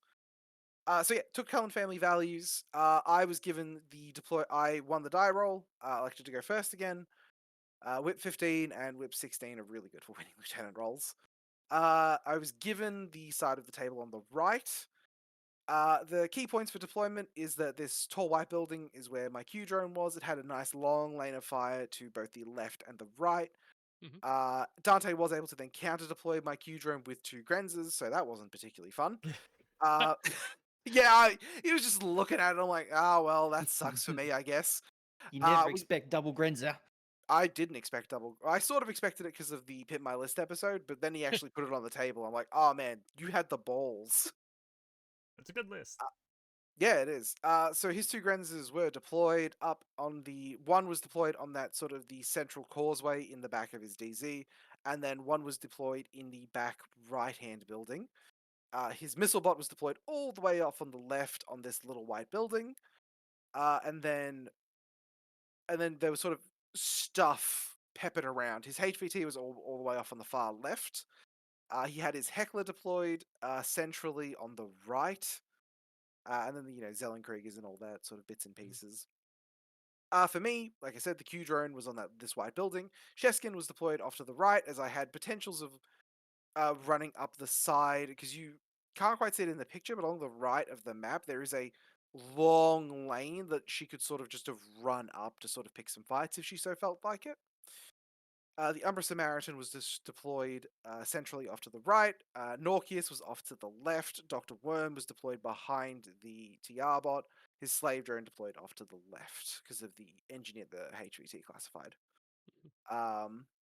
Everything else was sort of scattered around, hodgepodge a little bit. The Tigers had like a nice inroad to sort of run out. Unfortunately, the Grenza was locking them down a fair bit, though. Quick highlights from the game, because this was a pretty interesting game. Dante said afterwards that he was sort of trying to bait me into killing the Vertigo Zond. I agree, it was definitely bait, but it was also like, I kind of have to do this because if I don't, he can sort of, with the Grenzer, sort of freely reach out and kind of touch models that I don't want him to be able to touch with the Vertigo's on. So Norkius, doing something I definitely shouldn't do with a lieutenant, but it's all part of the deception. All part of the deception. Cybermast, and along the left-hand side of the table was able to make it all the way to this white building, only copying one discover roll from the Grenzer, essentially, which did not matter in the sort of after it went on. Came around, looked at the Vertigozond, killed the Vertigozond, walked back behind this white building to the left-hand side of it, and cybermasked again, standing in Dante's DZ, and I prayed that Dante didn't realize it was my lieutenant. Like, as someone Hmm? who's like almost a Umbra Samaritan / Nokia's aficionado, have you ever actually used its Vorpal weapon as a thrown weapon? No, I shot the Vertigozond with the breaker combi. It's just more saves. You gotta do As that like an one day. ARO thing, you could definitely do it, just because like it's one burst versus one burst. Yeah, fair enough. Give tag something to pause about as well. Mhm. Realizing that I really couldn't make any particular inroads on this right-hand side, the Grenzers were just locking down everything so efficiently. Cheskin couldn't quite come up and shoot the Grenzers. And also because the Heckler was here as well, he could pop out of camo and jam at me, and it's just, that's yucky and I don't like it. So instead, Dr. Worm sends his slave drone over to the Dante's HVT on the left and engineers the HVT, scoring me a classified. Afterwards, I ship the turn over to Dante. Dante very astutely realizes the only gun that is in my list essentially is the Q drone. I do marksmanship my Q drone as well. Mhm. So Dante decides the Q drone needs to die, very wisely. Drops smoke in front of the Grenzer, shoots the Q drone, it's in bad ranges, I'm neg a million, I'm on 2s because marksmanship still gets me there. And I crit. Of course. Because if you shoot a TR bot and there is a chance you can roll a catastrophic crit for your opponent, you will roll a catastrophic crit for your opponent sometimes. So we crit, we kill the Grenzer and the big link. And Dante's like, wasn't expecting that to happen. Oh well, we'll go to the second Grenzer. Anyway, second Grenzer. Shoots the TR bot again. We have an inconclusive fight and then a knock it to unconscious level 1. Dante shoots the corpse, puts it to unconscious level 2, and is then like, I don't have the orders to sort of support continuing to do this plan. He then comes out with the Heckler, asks me, do I see another model that has Spotlight on the table? I tell him no. He uses the Fast Panda to put a Fast Panda right next to the Samaritan, kills the Samaritan with Trinity from the Interventor, and there's really not much I can do about that one, unfortunately. So take that, and then the turn ends up getting passed back to me. Dan McConnelly walks up underneath this bridge and is kind of standing there menacingly. My Tiger has dodged out as well to look at Denmark, because it was the last order of that group essentially, and the Tiger was pretty safe. First order of my turn, the Tiger impetuous Denmark, knocks him unconscious, because I've done that a bunch of times now. Tigers are so good for killing shit like Den McConnelly. We then pop out the Caliban Forward Observer. Forward observes Denmar's body, which is phenomenal. Get myself telemetry and Predator as well off of the Tiger berserking Denmark. With one Grenzer dead as well, and his Zellenkrieg is moving forward, Norkius now sort of has an open line into this centrally connected 2 buildings, where Dante has sort of stored the remains of his core link. So Norkius comes around, jumps up onto this red building, stabs the fucking rounder in the neck, realizes that there are 2 very, very, very good hackers there, and I'm like, oh, I don't know if I want that fight, actually. So instead, Cheskin comes around, does some shooting. So I scored 1, 2, 3 classifieds at this point with telemetry, engineer the HVT, and also Predator. I've got the worm slave drone next to his HVT. And I engineer my TR bot back up, pass the turn back to Dante again. He shoots the TR bot. TR bot kills the second Grenzer. The TR bot has well and truly paid for itself many times over this game. Dante tries one more sort of last desperate play on his third turn, where he drops in the Stemblazond, or whichever one it is, the super jumpy parachutist boy. Meteor. Walks over Meteor. Meteorzond. Yep, walks over to try and sort of contest HVT, so I can't secure his. Mhm. But it just sort of dies in a like hailing fusillade of bullets. So the game ends up being, I believe it's 1, 2, 3 classifieds for me, plus my secret one, and then 1, 2 classifieds for Dante. I mean, even Nice. even with Tunguska's update with the Zellenkriegers drawing Predator, I reckon Dante would have been like, oh, that's some squishy guys that I have to try and keep Yeah, it up was with. rough. Like Mhm. when he's sacrificing a Hollow Man to score follow up, it's a rough time all around, honestly. Really good game though. Norkius, there's a fun little picture I posted with Norkius kind of just living in my opponent's DC. He's a good boy like that. But yeah, that was my round 3, so another pretty decisive win. But the wheels are about to fall off this bus, unfortunately. Nice. So round 3 was decap. Jacob, you had an unfortunate round 3 where your opponent got the game set up and started turn 1 and had to leave. Well, I guess kind of Well, chose to leave. yeah. So it was a case of, I think he was a newer player. Mhm. I won't super go through his list. He had Sheshkin. I think he had Sheshkin, Nokius, and what's the not Samaritan Umbra? Legat. We'll leg it. Yeah. Yep. In it, and Norkius was his obvious lieutenant. And he placed it poorly. I killed it very Yeah. beginning. It was just started taking out sort of key pieces, and he pretty much said if I killed Sheshkin at that point, he'd concede. And at some point, Sheshkin went down somewhere near the first turn, so I went around and taunted everybody for taking too long to finish their decap games. Yep, nice. Yep. Well, yeah, unfortunately, I had a pretty rough time of it as well in decap, playing into Luke Henry. Bakunin, which is one of the matchups I was sort of afraid of at this event because I'm not playing a really good counter to Bakunin. The best CA tag is pretty good into it, but you lack something like the Caronted MSV3, which really preys on those nuns. But Mhm. say la vie, not much we can really do about that one. Playing into it, it's your pretty standard moderator plus Rykill link, Brand de Castro because decap, a cheeky little 3-man Haris team of Mother Wabara, Cenobite, and the Reverend Custodia Hacking Device Plus. Love this profile, doesn't get nearly enough love. Chimera with 3 Pupniks, the Morlock reaction zones, just again, AROs are good. Cumgutters Connolly, the Zero Killer Hacker, and a Vertigo Zond. Uh, Luke won the die roll, and with the table we played on, the die roll was a little bit deterministic for the game. It was Oh a very, fuck! it was a Yeah. very favored towards going first, unfortunately, and that's just sort of how the die rolls go. Like we looked at it, we talked about it. I sort of asked him like, look, did I deploy poorly? Luke didn't think I did. It was just a very, this is a rough one either way.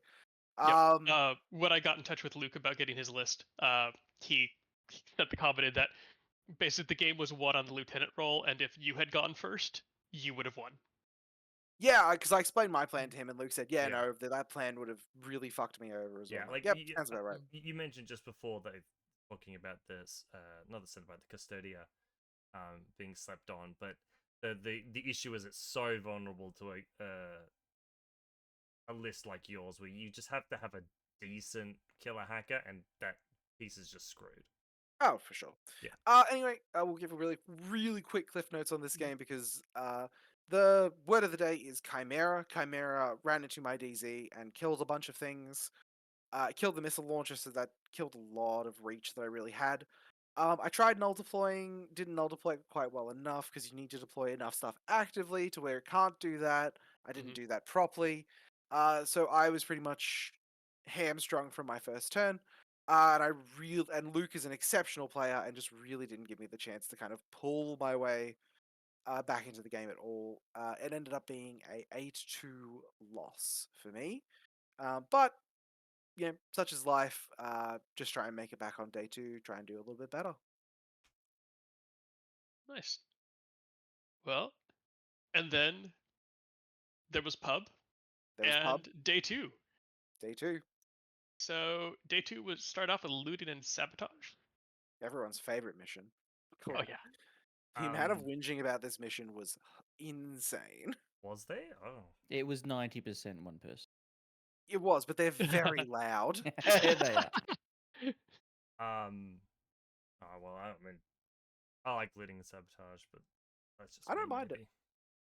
So, I played Perry. He was playing Tunguska, and he had a Harris of 2 Hollow Man, one with a missile launcher, one with a multi-rifle and pitcher, and a Stemplazon, as well as a 4-man. No, it might have been 4-man. The link of an Interventor, Grenza, another Interventor, and a Securitate. A Clockmaker, and 2 Zombots. Actually, I think the Clockmaker may have been in the link, and one of the... Yeah, sorry, the Clockmaker was in the link. The Interventor Killer Hacker Device plus wasn't. In the second group, he had Rounder, Den McConnelly, a Vertigo Zond, and a Puppet Master with Mind Layer, as well as a Forward Observer bot and a AP Marksman Rifle with BS Shock bot. And to finish it off, just a Transductor Zond. So just a flash spell spot. So was I interrupting you trying to say something, Tristan? Clockmakers with Zonbots can't be in link teams. Oh, it does have Zonbucks. Sorry. Yeah. Mhm. No, my bad. I thought, for whatever reason, I was thinking the Zonbot was something else. Clockmakers also can't be in link teams in general. But Uh, that's okay. I know thought- Perry's running a 4-man link. I thought I've seen could, him play it. I thought they could in Tunguska. Yeah. Anyway, Either way, doesn't it had Zonbots, so no link for it. Yeah. So how'd the game go? So we played on a very, very closed off table. This one, because of the big buildings in the middle, as well as mainly the big buildings in the middle, and as well as sort of how we decided to play the the terrain. I didn't want to worry about.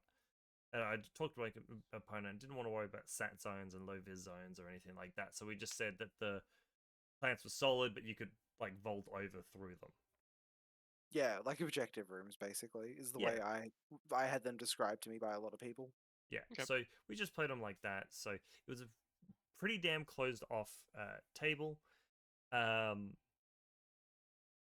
deployed in this picture that we're seeing here. I deployed on the side closest to the photographer. Won the roll off. Opted to go first.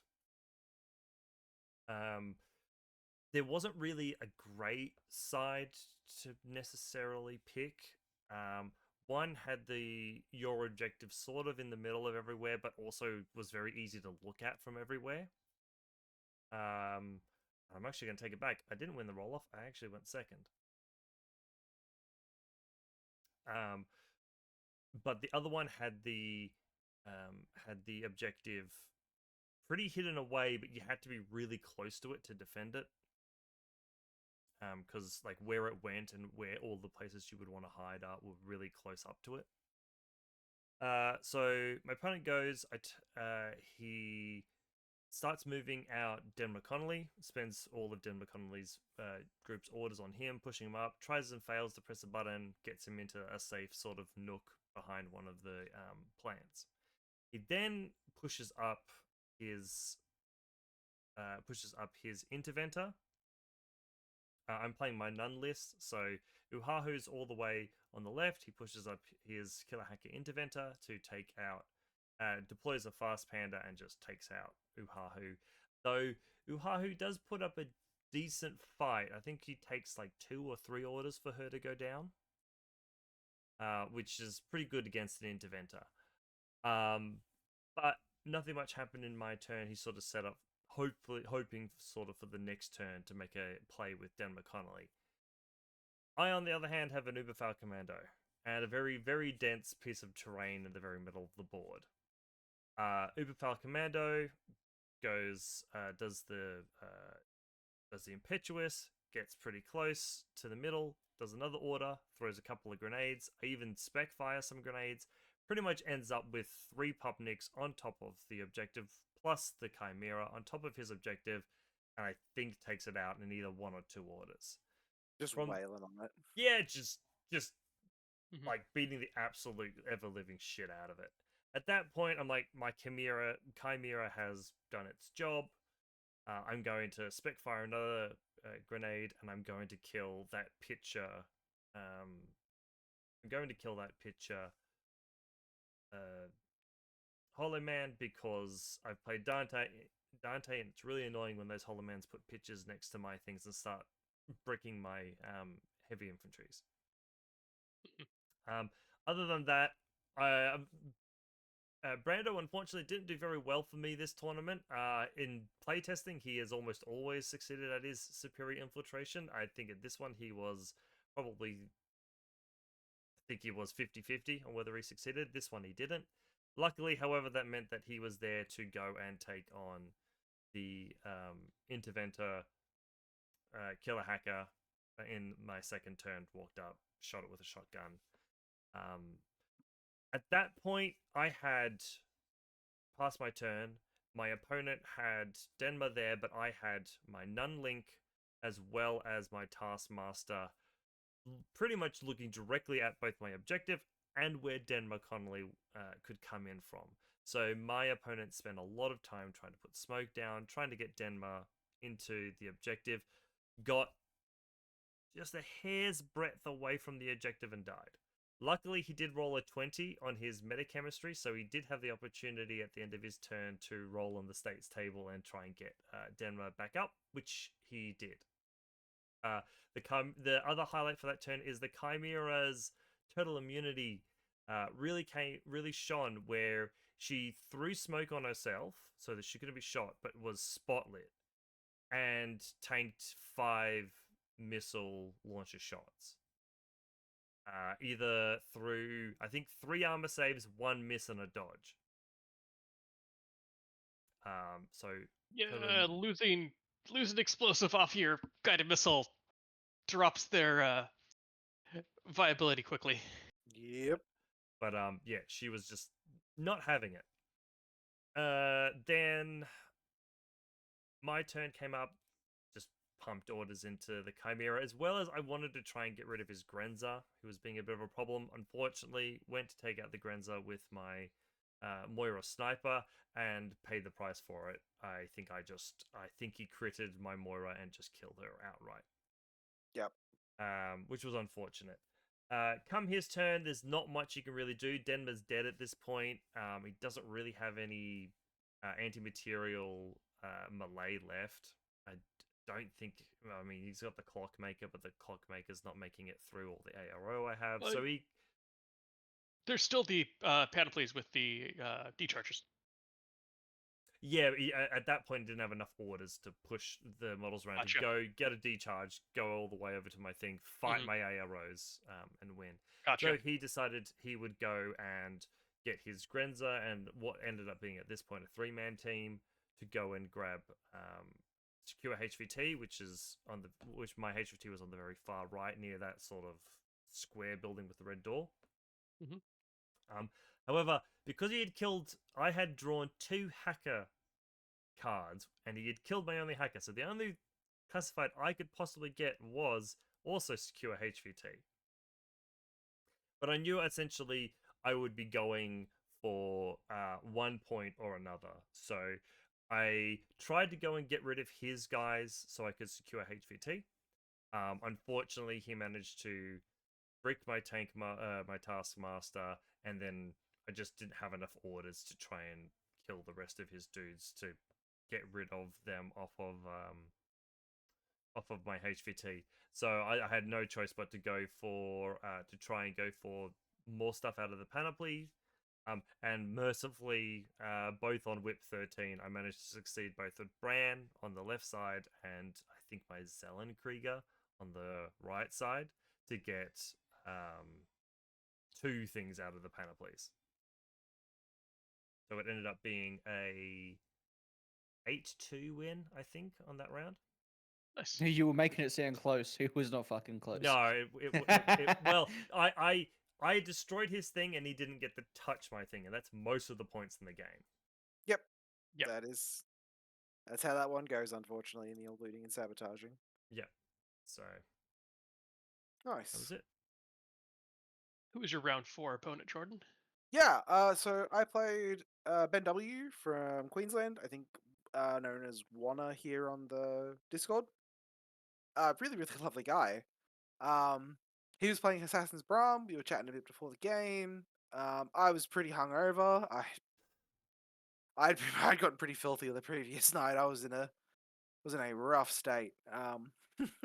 You were not looking good and were had a lot of momentum when I left the pub. Yeah, I was. Well, no, we didn't go because we didn't go out. We just went back to our Airbnb and drank until 3 a.m. Like, Oh, okay. yeah, Oh, we were. okay. Must have left right after that. Oh, okay, never mind then. I think we probably left close to around a little bit after you, maybe. Oh, okay, yeah, I don't yeah. know. Because I think you were still there, but yeah, you guys must have dropped out right after I did. Yeah, we drank until like 3 a.m. It was bad. we are not role models. Um, so yeah, he was playing Assassin's Braum. I went with Cullen Family Values because this list punches that fucking box really, really well. And also because of the stupid rules edition this season where you can place D charges and not face the AC2. So the Caliban Forward Observer was going to make its money on this fucking mission. So I won the lieutenant role. So elected to go first. Ben was saying that he struggles a little bit because he has never really gone second with assassins before. They're a very they everything I've seen about them seems to push them as a very, very heavy going first faction. They definitely like going first more than most factions. I mean, Yep. If he had gone first, I mean, I'm gonna do this blind without having known how your game gone. That for days just right on your Punching box that with box. no Oh, roll. it's With no punching that roll, you're box. just like Mhm. dead. Yeah, it's punching that box. Say it So again. speaking of Fidays, we see a Gulam Asawira Reed Reese team, a Fiday Rifle Load Shotgun DACCW, a second link with the Breed Forward Observer Lieutenant, which is a little sneaky one. I didn't realize that could be a lieutenant. Yara Haddad, a Gulam Doctor. You then have Fiddler, with both of her jackbots, fantastic. The Shujay, because it has D charges. Ben was saying he played it specifically for looting and sabotaging Mim 6, all the sort of fixings that you get on it. Another Gulam, just as a lieutenant decoy, I think. Yeah. McMurrow, the missile bot, Famoose remote, and then the 2 Daylami, which you see pretty much all the time. Glad there were no mutts. I feel like mutts are really, really good for looting and sabotaging, so I'm very glad there were no Yes. mutts. I'm I'm kind of curious why he has the Barid Forward Observer there. Supply raid. It'll be supply raid. It's supply rate. Over a Gulam I'm Forward not sure. Observer. Yeah, I'm not sure. Because Pitcher potentially. it gives him a pitcher, but he doesn't have. He has one Hacker. Barid Oh. hacker. Oh, he does have one Barid hacker. Okay, never mind. That makes Yeah, sense he's then. got the Brood Hacker and the Okay. fucking missile bot, so it makes sense. Okay, I missed the first Barid. Yeah, no worries. So again, we played on the same table that I think Jacob played on in round 2, this little foresty table. I quite liked it. It's a nice little table. Yeah, it is a nice table. It's evolved quite a bit, and I like where it's going. It plays a lot better than it looks. I think it looks a little rough. It plays a lot better than it looks. I was given the far side, so the side furthest away from the person taking the camera. Ben was given the side with the objective room. I realized that there was a very nice path down this sort of the right hand side of the table where Sheskin can kind of run along, and if he doesn't have a bunch of ARO present, Sheskin can sort of do a bunch of stuff. We deployed the Caliban as far forward as possible and as near the box as possible. The Norkius was deployed behind this little brick fence. TR bot deployed centrally, looking at my own box, and then Umbra Samaritan Tiger over to the left. My plan was essentially we're going to kill that box. Ben deployed. He had McMurrow, who was standing behind this the sign that you see in the sort of left-hand side of this central building in his deployment zone. The Asawira was floating around. I can't remember exactly where the Asawira was. And then he had sort of his 2 link teams behind, further back in his deployment. Sorry, the Asawira I think was near the objective room with the two people in its link. I can't quite remember. Sorry. My turn. This is going to be a really, really quick game. We put the marksmanship onto the TR bot. We look at Daylami 1, Ben reveals, I shoot it, kill it. Look at Daylami 2, Ben reveals, shoot it, kill it. Just trying to bait that out as early as possible because you don't want Daylami to be able to do anything particularly dangerous to you.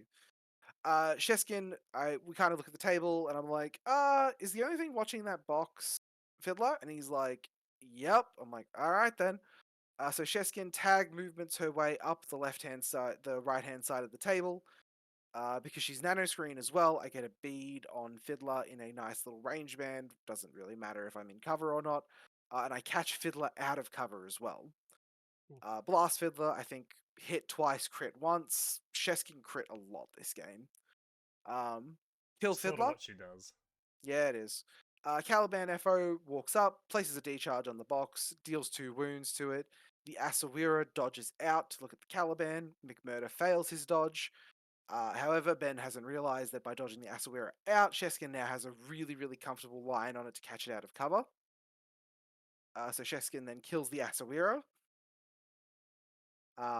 Then we put a second decharge on the box, blow up the box. McMurder does successfully dodge this time.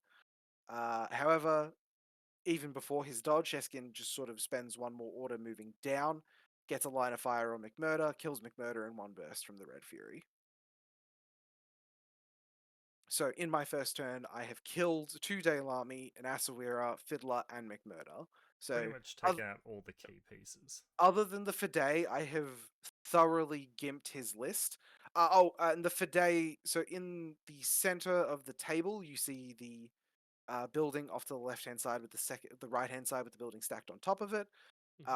The part of that building you can't see is the staircase. The Fide was deployed on that staircase. Okay. I moved the Datarazzi up with its impetuous order to sort of look at the Fide, and I'm like, the Datarazzi's your problem. I think I fail a Discover as well. The Datarazzi is his problem, though, and he can sort of deal with it at his will. So I've killed this box, killed the majority of his sort of power pieces, and Sheskin is in suppressive fire just outside of his DC. Ben's turn, he makes his play for the box. It just doesn't work, unfortunately. There's just too much stuff watching the Fide. He does get smoked down. The Fide does move out, but Norkius, I'm like, I don't really care what happens to him. I dodge into CC with the Fide, and I kill the Fide with Norkius. So Ben can no longer hit the box. At this point, I'm like, all right, cool. You can score no points. There are no points I'm going to miss out on if the game ends in retreat. So Sheskin walks into Ben's DZ and just sort of kills everything. That was a picture you posted, wasn't it, of Sheskin Yeah, I posted 2 pictures. Surrounded by nothing. Yeah, it was Norkius in Dante's DZ, and then it was Sheskin in Ben's DZ, surrounded by dead and unconscious models. Yeah. Yeah. So got put Ben in retreat. Sheskin was spotlight, however, so he did, as a final sort of fuck you, kill Sheskin with the old cheeky missiles. Nice. And that was the game. Ended in a very hard sort of 10 zip. Yeah, look, I very much sort of found where I could put the boot very hard down. So, round 5. Oh. This will be quick to cover because we played each other. We did. Jacob and I. This is the second, I think, 5-round event where we've played each other now. We played each other at BCB last year, and we played each other at BCB this year. This is the third because we played each other at Anzac Cup. That was 4 rounds though. Oh, okay. So I didn't realize you said 5 rounds. Yeah. But no, we have played each other now at back-to-back BCBs in opposite ends as well. Because we played last year in round 1. This time we played in round 5. But so we have played at opposite ends of the event. There's one thing that stayed the same. Freaking table. Yeah, so for the second year in a row, we have played on Kev's compound table. I adore this table personally. I know some people have strong opinions about it, but I love this table. I'm glad. I love this table is a strong opinion about the table. No, it's not. You can love a table, and it's not a super strong opinion. As opposed to I like the table. Yeah, I I feel like think- hating the table Yeah, is a strong opinion. I think people more freely say they hate they love something than they hate something. Yeah, that's Mm. sort of where I'm going. Yeah. The only complaint that I have about this table, I think everyone probably has this complaint, Mm. is because the compound is diagonally shaped, It you does find your head yourself in. measuring on the diagonal, Mm. which can very much throw you off of distances. Mm. Yeah, the first Kevin, time. The first if you're time, listening, sorry, No, go on. Kevin, if you're listening, make the table a different way.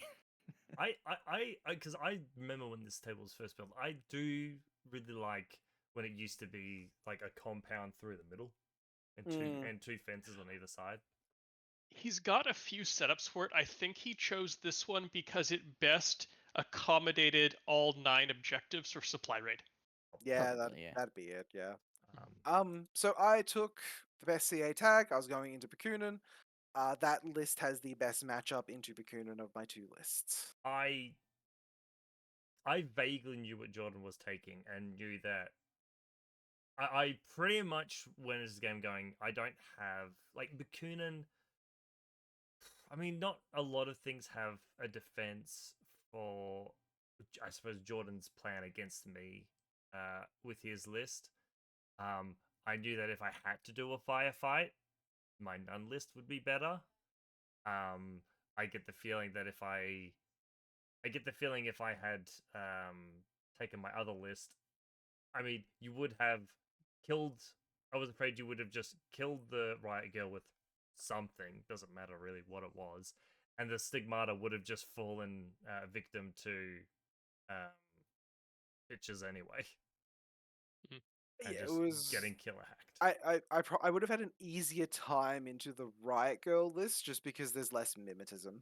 Yeah, yeah. Well, the list I chose, I think, chose your strategy like for you. It pivoted my strategy for sure. Yeah, where you're like, I'm probably not necessarily going to win these firefights, but I certainly will win the hacking game. Yep. And Um. Bakunin of all the nomads is just sort of probably the weaker of the hacking. They're the better fighters of them. So yeah, as soon as I was like Jordan, I was like, I am going to just get annihilated from orbit. Uh. I'm the bad guy. Um. So we rocked up. We were joking for a bit. We rolled off for LTs. I won on my 16. And absolutely snap picked to go first, even though it was supremacy. Yeah, and I think that was like obviously the smart choice because I think if I had gone first, may have gone the same way as your game against Luke. Yeah, you can. My Maybe. game against Luke influenced how I played my first turn for sure. Yeah, because it would have been pretty much exactly the same as like just Chimera killed whatever. Yep. Exactly. So what did end up happening, however, is that with me going first, we held the Raicho back as my reserve model. Deployed everything. We had the Coronted and the Dartok over on the left-hand side of the table as my hacking presence there, and then the Umbra Samaritan as my hacking presence on the right-hand side of the table near the compound gate. Bit and Kiss were deployed centrally on that building that is in my DZ behind the wooden boxes. As I saw, there was a really nice line underneath the sort of staircase on the overarching staircase on this building, leading to what was very obviously the one really good fire team deployment spot on the table. Yeah. And I knew that I couldn't necessarily hold back or like null deploy because I knew that if I had done that, it would if I did that, it would have allowed for even easier throwing of pitches and hacking and moving things up. So I tried my hardest to put arrows looking like above the fence, and I could actually get a decent amount of lines of sights with my sniper on that far little compound over the fence. So as far as ARO goes, it was the best spot I could pick, but Yep. So for my first turn, I had 3 goals. Goal number 1 was to remove the threat of the Chimera, as that was the, I think, penultimate most dangerous threat that was presented by the list in terms of coming into my DZ. to deal with an amount of the Nun core and try and cripple that so it couldn't effectively play the game it wanted to play. And number 3 was to push 2 buttons, because I feel like if I can push 2 buttons, then Mhm. I only need to push 1 for the rest of the game. Yep. So with my Raicho as my reserve model, I saw that Jacob had deployed his Chimera and Pupniks at the fence line, but not up against the fence. I was thinking about that. I think I didn't care at that point because I knew I was my number was I was already dead. I think the Chimera fell off the base of the thing. I was like, oh fuck. Oh, sure. Was Aurora. Um, So we deployed the Raicho around these little blue and red shipping containers. Raicho first order, because it's the thing that it will sort of determine how the rest of my turn goes if I need to sort of use the tiger or something to go and try and deal with them. Moves out, spends its tack away order to come forward. Being S7, it looks through the fence down and can get a nice little line of fire onto the Chimera. Opens up on it, 4 burst at BS17. Kill the Chimera. I'm like, all right, cool. That's I think, most important part of the game has sort of, my game plan has already been taken care of. I can now sort of try to move out, do the rest of what I want to try and do, knowing that Jacob's going to struggle to really push into my DZ. Even with Brander Castro, he's only got a shock CC weapon. Yeah. So if you want to spend a turn trying to punch the Caronta to death with Bran, or punch the Raicho to death with Bran, go for it, boss. Yeah. More than sort of happy to let that one go. When I deployed him, this was the one time I think I didn't bother rolling to put him past the halfway line, because I put him at the intersection of all 4 quadrants, because if by some miracle I managed to come out Yeah, vaguely you deployed him unscathed, like the center of the table on top of the central building, basically. with the hope of like finding a spot where he can sit to tip the tables, and it never came up. I mean, pretty much by the end of your first turn, I mean, we'll get into it, but it was pretty much done and dusted at that point. Yeah. So we, having secured that, Bit and Kiss, going to then try and land the fabled 32-inch pitcher, the IGL special, as I have come to call it. The data. So the Datarazzi comes forward and throws smoke. My intention is that I can see the line that Jacob's Moira sniper can see doesn't actually see underneath this overhang bridge from the big watchtower, basically. It doesn't see under it, it sees around it. So I try and cut off line of fire from the Moira with a smoke grenade from the Datarazzi. And Jacob and I just can't quite agree on if I have successfully done that or not. So I kind of go, okay, look, that's fine. We will agree to disagree. You can only see you can only see Kiss, who's the peripheral. So I'll stand up. We'll risk it. It's fine. Stand up, takes 4 saves, goes unconscious level 1. I think actually he doesn't actually fail. He fails 1 save. He's not dead. He's certainly not dead. Yeah. He lands. We do, however, land a pitcher on a 4. So that pitcher has Hey caught. Tristan, inside I was also making the exact same sound because I knew it was coming. So that pitcher has caught inside of its radius the Cenobite chain rifle, I think, Agatha Wabara, and the It caught everything except for the Cenobite heavy rocket launcher and my lieutenant. and your lieutenant. So it caught the moderator that you had here as well. Yeah. Which confused me because I thought it was part of the link, but it turns out it wasn't. First thing, kill the sniper. Second thing, kill Wabara. I spend essentially all 5 missiles to do that. And I think you killed the moderator as well. Yeah, I killed the moderator as well. So 3 models for all 5 missiles. Feels like a pretty good trade to me. Wabara survived for a bit. Jacob wasn't having a great time. He was rolling equally high on his dodges and his reset attempts. Yeah, it was just a big nothing burger as far as me trying to attempt and like anything. Resets weren't working. Fucking I would fail the resets. I don't even think I passed half of the dodges. Yeah.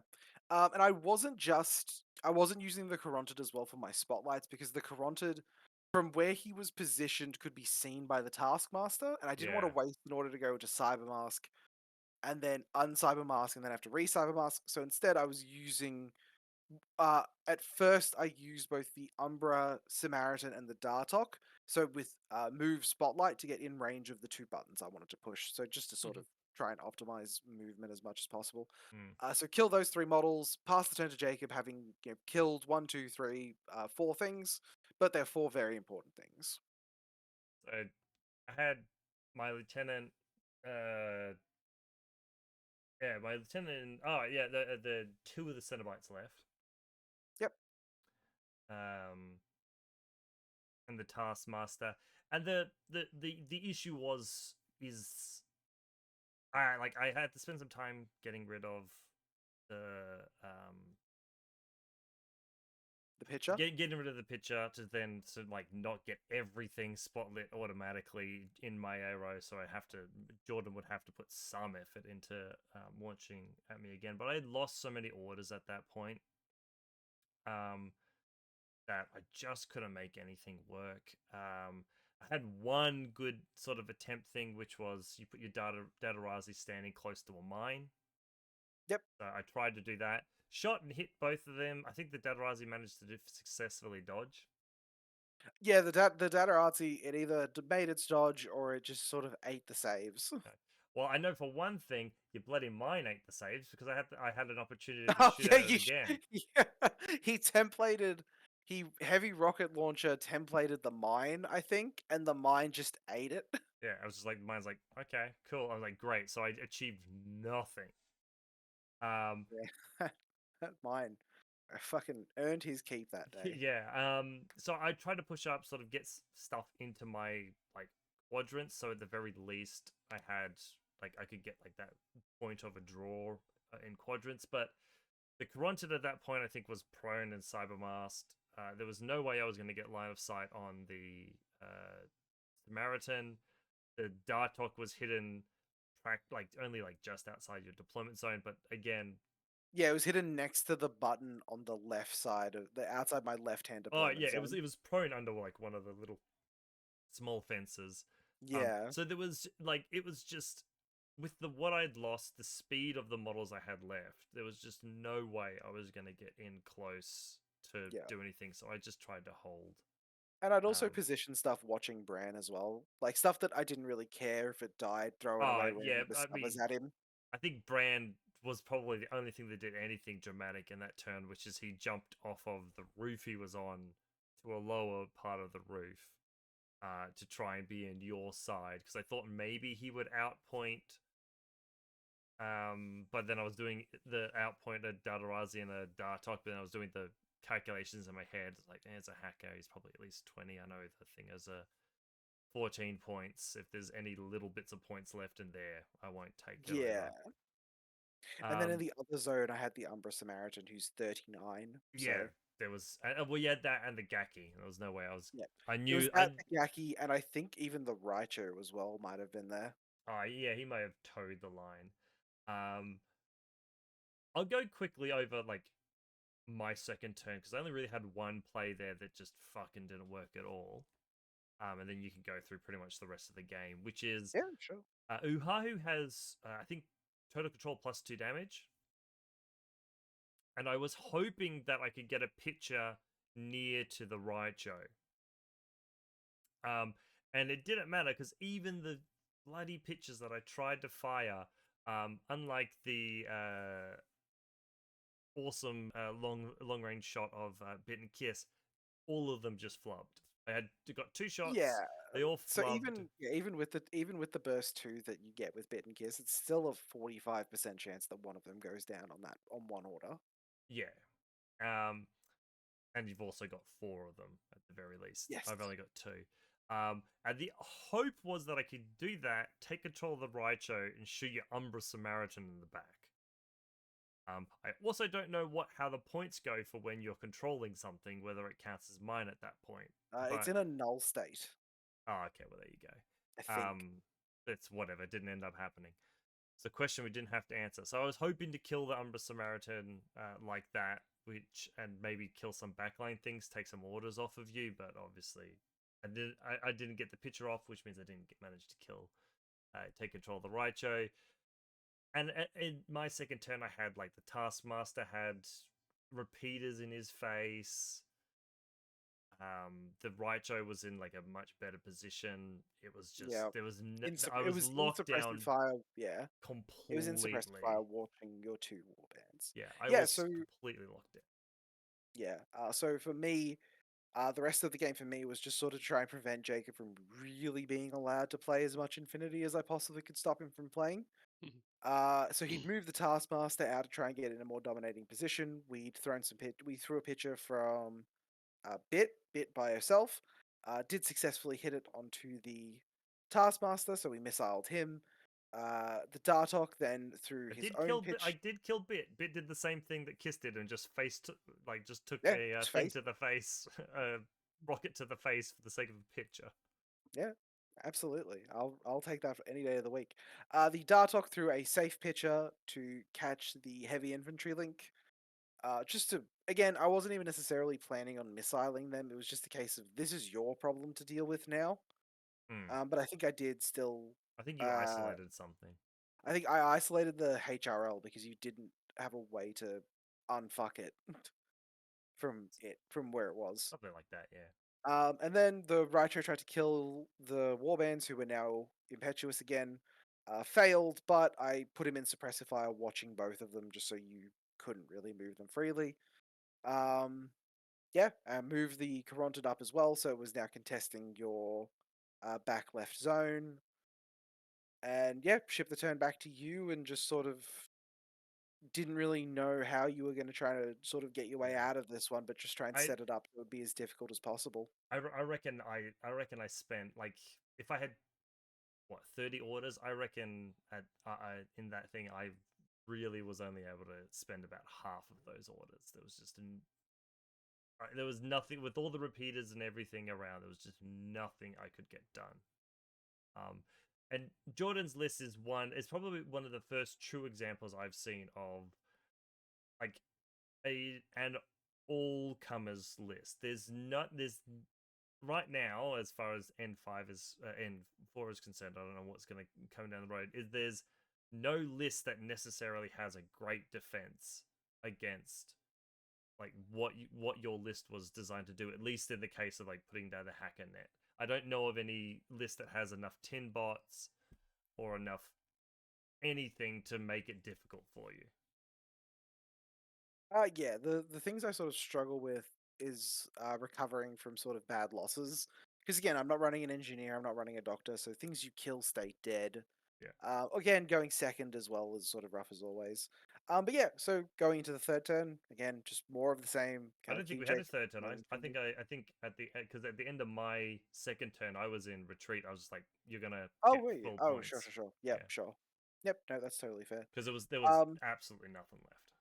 Yeah, no. Oh no, you weren't in retreat, you were in loss because I killed the Moira, not realizing that was your lieutenant. No, I think I calculated that I was in loss. Yeah. Yeah, so that was the game. It was a 9-1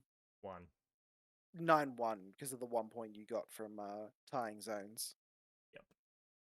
And yeah, that was round 5. Onto the placings. Loss of Lieutenant managed to do quite well for itself, actually. Yes.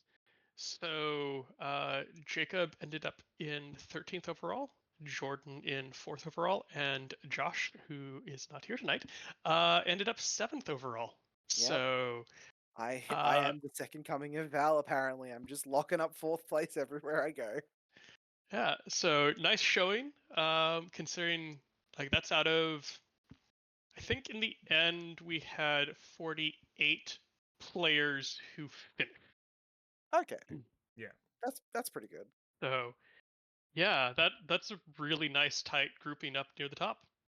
Victoria is the Shark Tank now. Yeah. It's not even a debate. So, final thoughts. I think BCB has a really bright future. I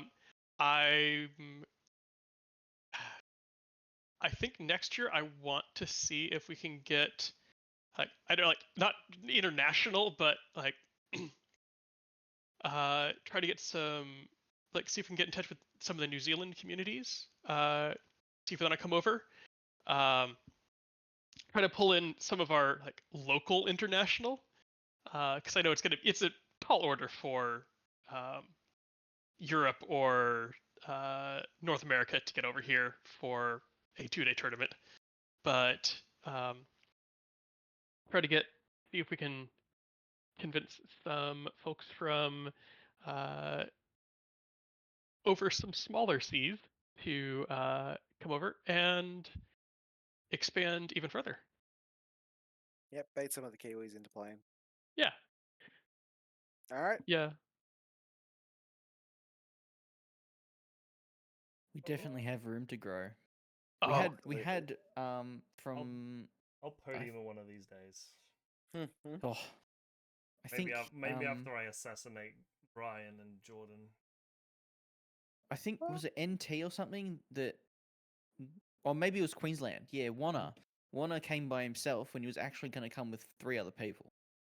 Yeah. So next Fucking year, NT had a big showing. We had a bunch of the Yeah, Alice that's like boys 3 as or well. 4 of them, wasn't it? Yeah, it was sick. yes, yeah, Yep, awesome.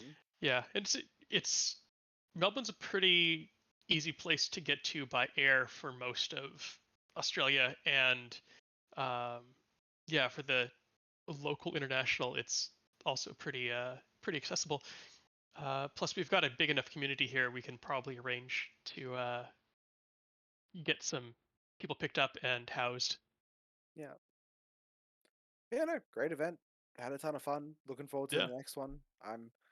For everyone's sanity, I'm not playing Vanilla Combined anymore. Oh, what are you moving on to? I played my year on Vanilla Combined because I'm just Mhm. going to do yearly factions now. It's Yeah. too much effort to swap Mhm. after every event. Mhm. We're on to Vanilla Pano for 2025 is the plan. Excellent. We'll have to Okay. see how that turns out in a what, month or so, Whenever month and a CanCon half, floats around, yeah. for see how N5 goes with that. Yep, I'm keen for it. Yeah. All right. Excellent. Well, I guess we should probably wrap up at that. It's not too bad for a BCB recap that also included Tio's perspective. Yeah, about Hmm. what, like 2.5, 3-ish hours, I think we got one for. less. Yeah, yeah, Good. I think we started at like 7:50. yeah. Hell Yeah, it's yeah. about 2.5. That's pretty good. Good work, everyone. Excellent. Well, I have been Nick. I have been joined by Jacob. either you step in first. Yeah. And Jordan. And I was politely waiting for Tristan to go, but he was being shit. Damn it! I was Ah. trying to get Jordan to say it first, so I could say, "Good night, everyone." Ah! Ooh, well timed.